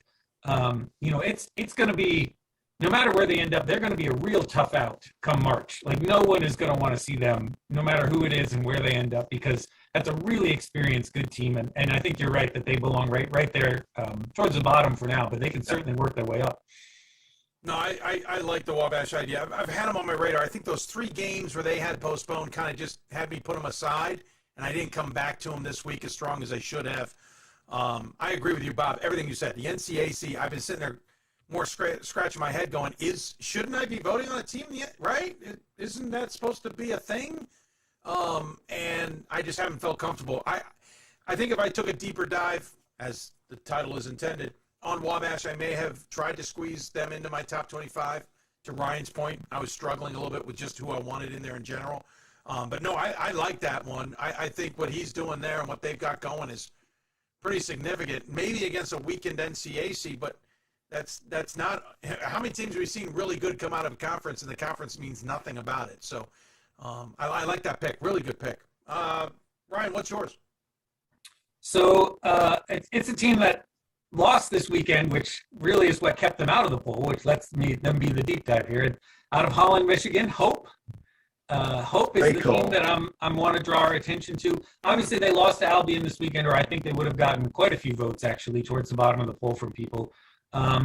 They are 10-5, although one of those losses is to a non-D3 school, so that won't matter.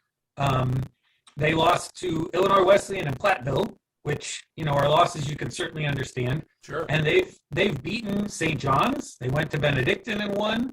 They beat Hendricks. They've beaten Stevens Point. They beat North Central. It's a strong resume that they've put together. And it's a powerhouse school. They've got size. They've got guards. It's been a little inconsistent, but that's what we're looking at when we're at the deep dive, right? And Ryan, I'm right with you in terms of I was ready to have Hope in my ballot And I was shocked that they lost to Albion. Like I didn't see it. It was Albion at home, right? It was at the Boss. So I was ready to put hope in. I think a lot of people were. And the MIAA is just so hard to figure out now. When you look at who's winning and who's losing, I think Hope's a really good team. They played Platteville pretty tough. You know, like Platteville pulled away at the end, played them pretty tough. The non-D1 game that they won, the Cornerstone game, not that it means a lot in Division III. I believe Cornerstone's fantastic in the NAI world. I think they beat Indiana Wesleyan. I digress. I'm with you on Hope, and I would have had them if they had just beat Albion at home. Yeah.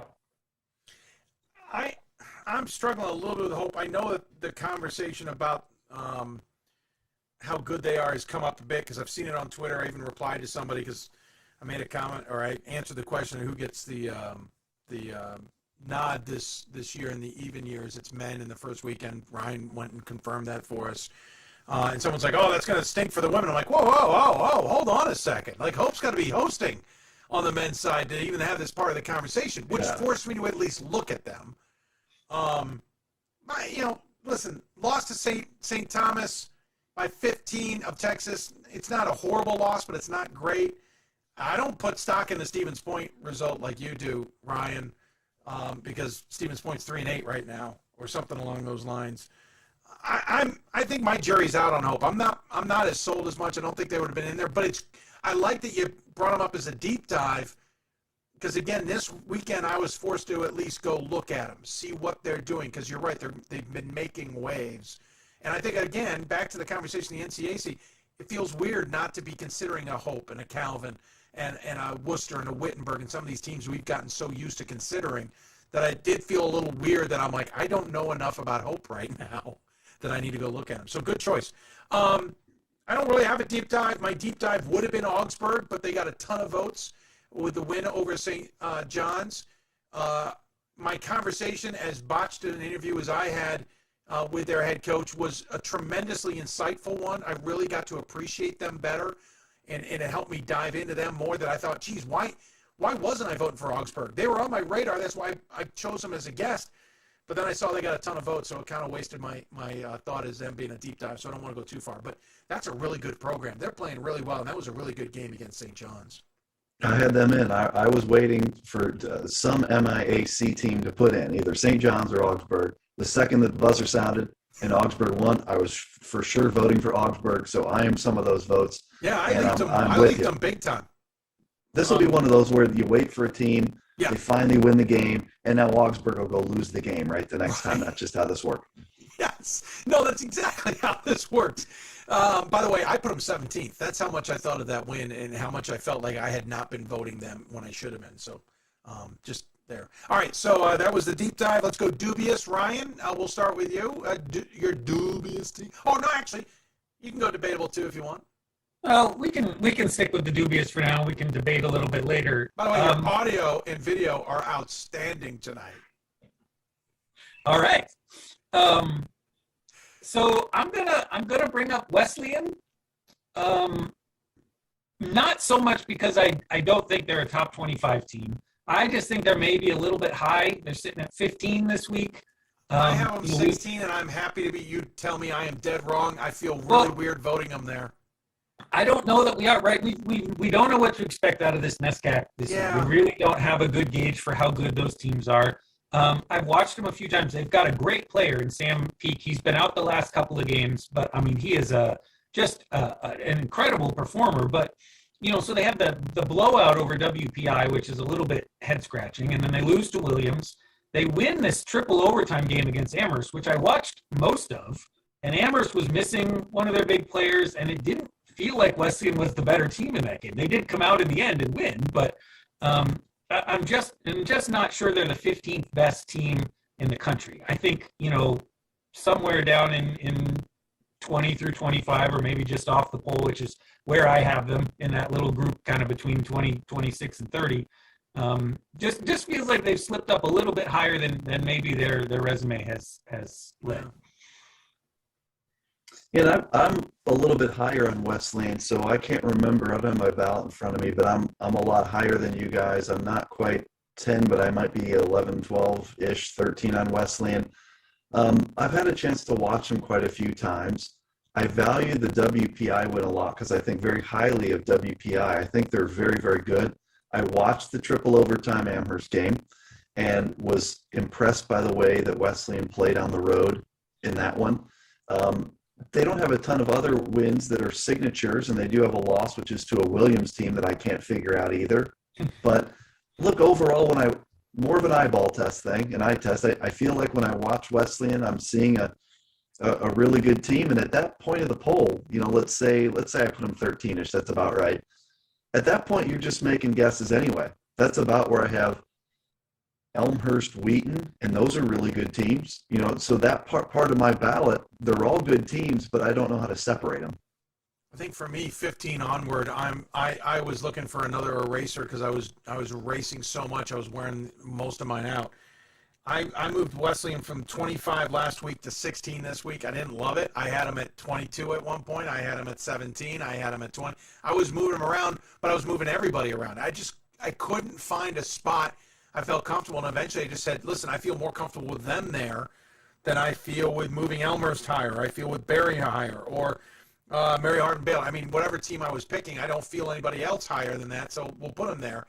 And I think this gets back to a conversation or a point I used to make a lot, and I haven't blogged my ballot in a while, and it's just because I've been busy, and I hope to get back to it. But I used to say on that, there are times the top 5 is here, and I got to put someone 6. They're not the 6th best team in the country, but I can't leave 6 through 10 blank.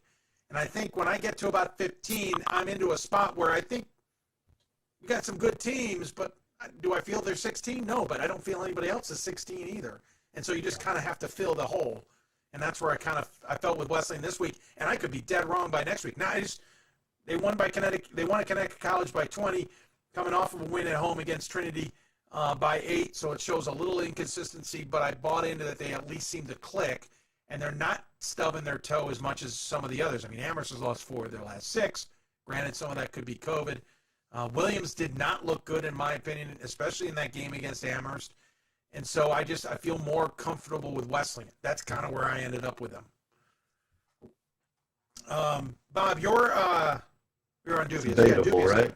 Or was that debate? That was debatable, wasn't it? Dubious. Oh, dubious. You're dubious. Yeah, so my dubious is a team that I think is really good. I just think maybe they're a little too high in the poll right now based on strength of schedule, and that's St. Joe of Connecticut. The poll is higher on St. Joe than I am at number 8.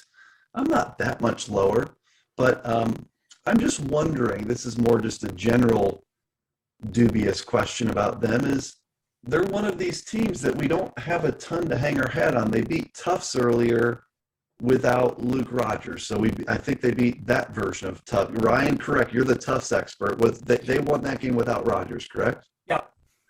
So, you've got to discount that game a little bit. Babson isn't the Babson of 5 years ago.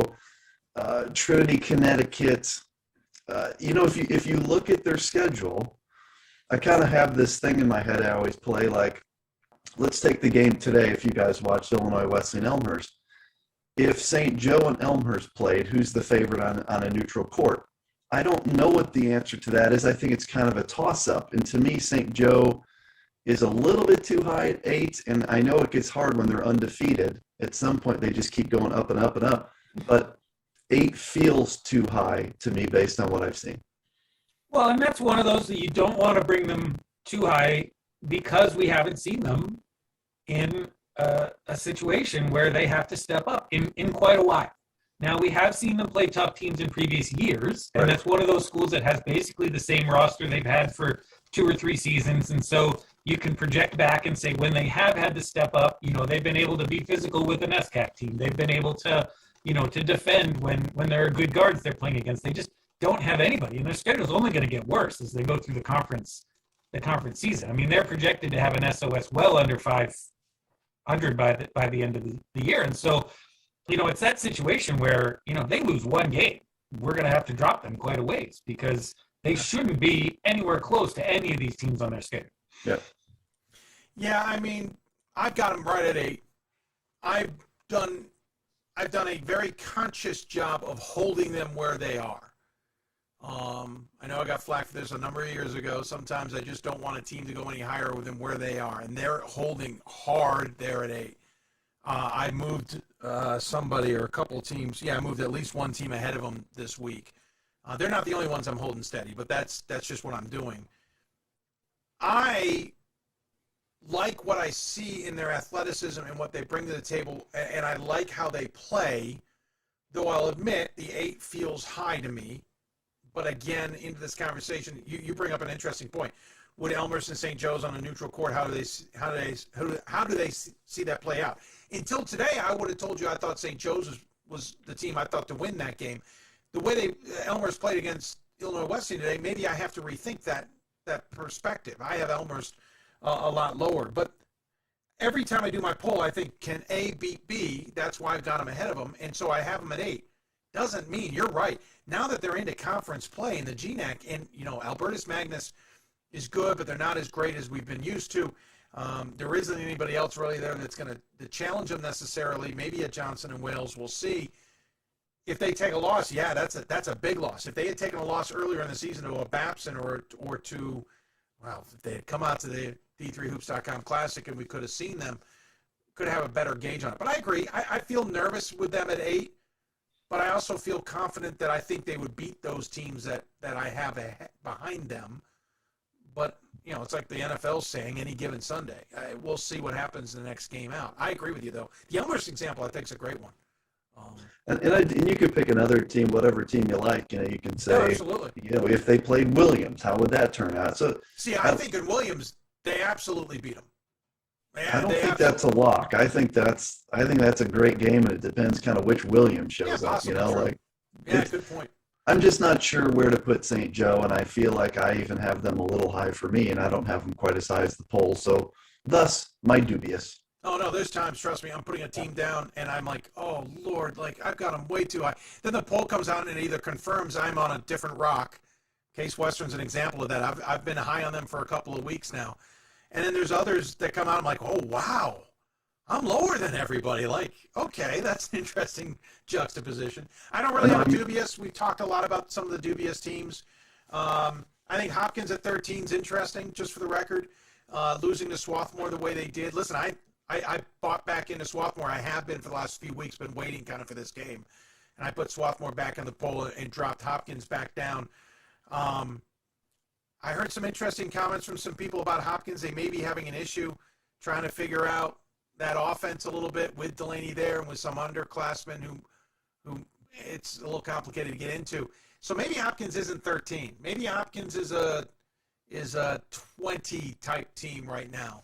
I still think they're good, but I'm starting to lose a little confident that they're a top 15 team. So if I were to pick one quick, it'd be Hopkins at 13. I think that might be a little dubious, especially coming off the loss to Swarthmore.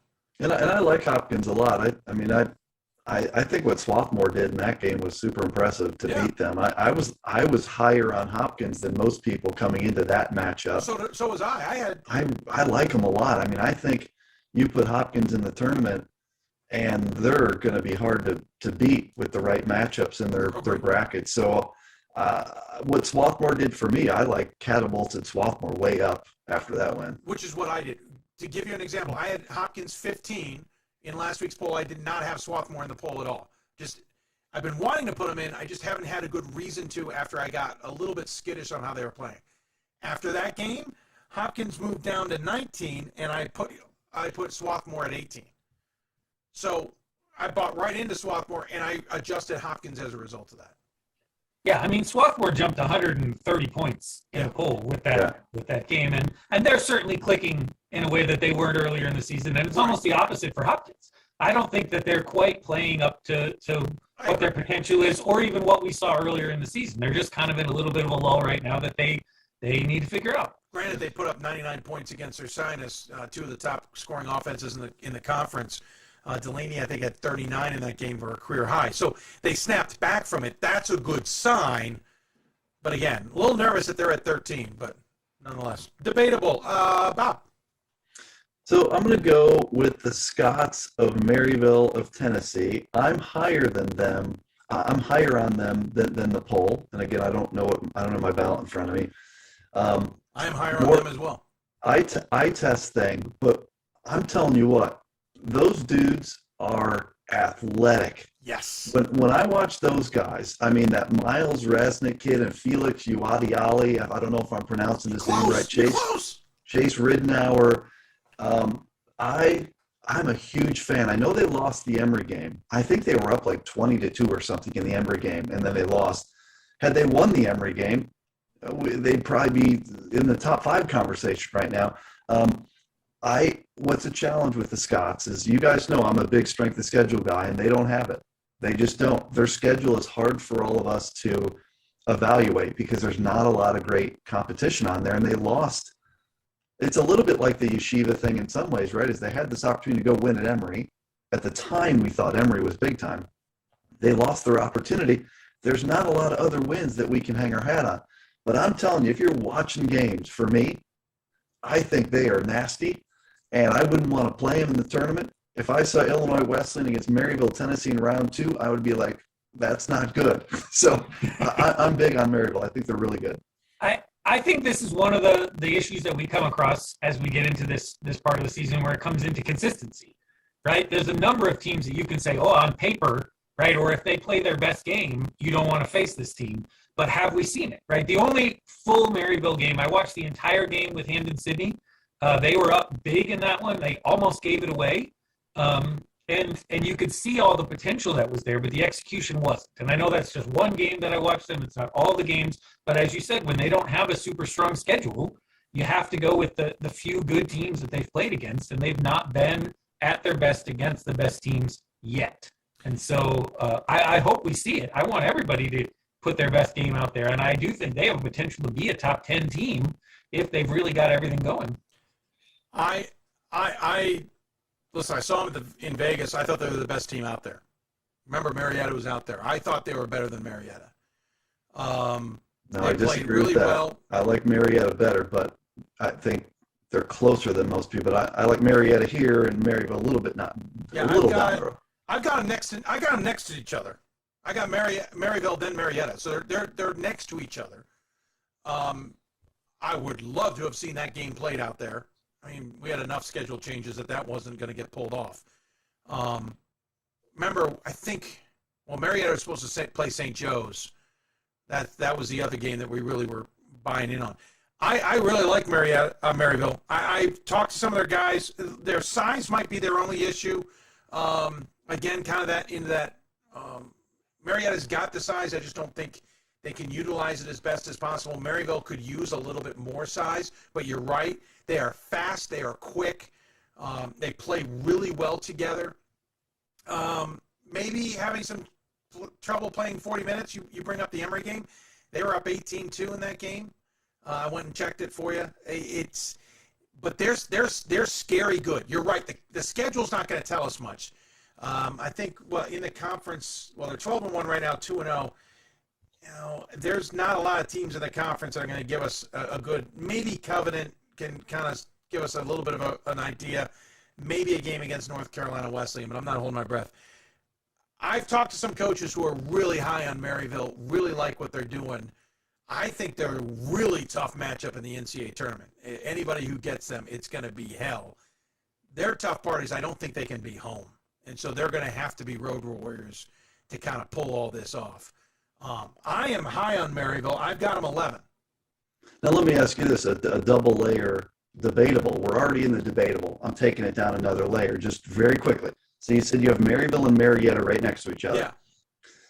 Now, Marietta, they beat Christopher Newport, who's a great team, highly ranked. Sure. Wabash, starting to get votes, although I guess that's just one random dude that's giving votes.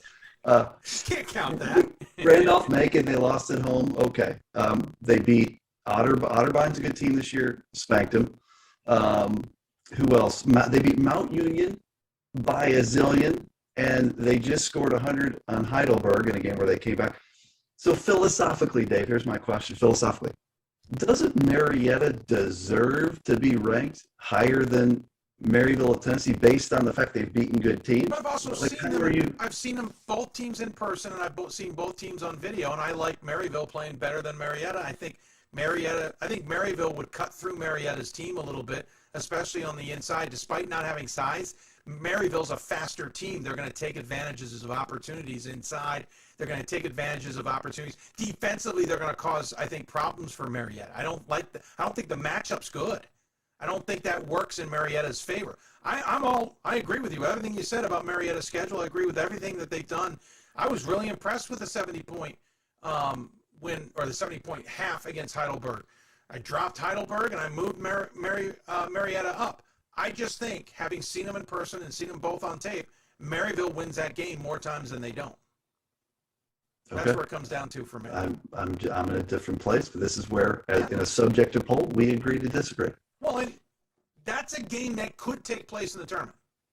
Absolutely, it could. Yeah, because Maryville, by the way, if you talk about the 4 top seeds and who's going to host, I'm telling you right now, there's 2 of them you can write down. One's Randolph-Macon, and 2's Marietta. If you look at the criteria, it's unless Marietta implodes, Randolph-Macon's hosting a pod and all the way through, and Marietta is too. Possibly, yeah. On the other side, you've got Platteville's one of them, and then it's either Illinois Wesleyan or WashU. But it seems weird for a team that is a lock top 4 seed, Marietta, that you'd be so much lower on them. I mean, they're fantastic. It is. It's different, but at the end of the day, usually that criteria lines up with what we see. But how many times have we seen a team that's a lock to host also lose a game that the matchup just isn't for them? That matchup goes the wrong way for them. I think in a matchup with Maryville, that's a game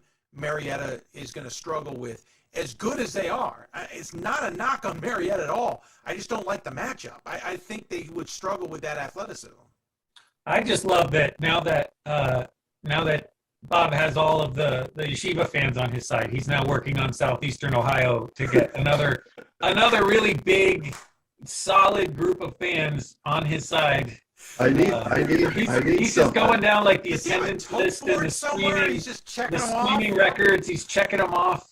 I need some support. I've spent years getting bashed, and now I'm starting to realize the joys that come with people supporting you. So the pandering is just look.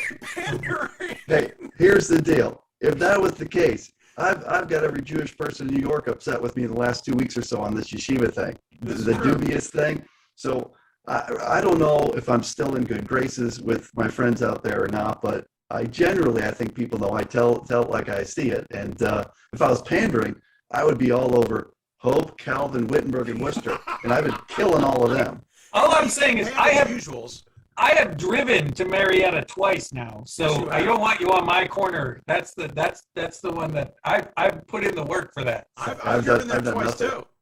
I've just watched the stream. That's all I've done. I got nothing. I've driven there twice, and one of them was for a game nobody showed up to. Oh, that's right, because Marietta didn't win the first round. And debatable, Ryan. All right, so this is one I genuinely just want your opinion on. Okay. Going through, I like Nazareth. I'm not entirely sure, that resume is not weak, right? No. They've had some good wins in there, but I'm not entirely sure what to make of it. I realized as I was going through yesterday that I wish the game today had been played already, because I felt like up until Elmer's game today that they had a very similar resume to what Nazareth has in terms of the teams they had beaten and the schedule that they had played. And I don't feel like in our minds we have those two teams on a level field. And so I'm voting for Nazareth near the bottom of my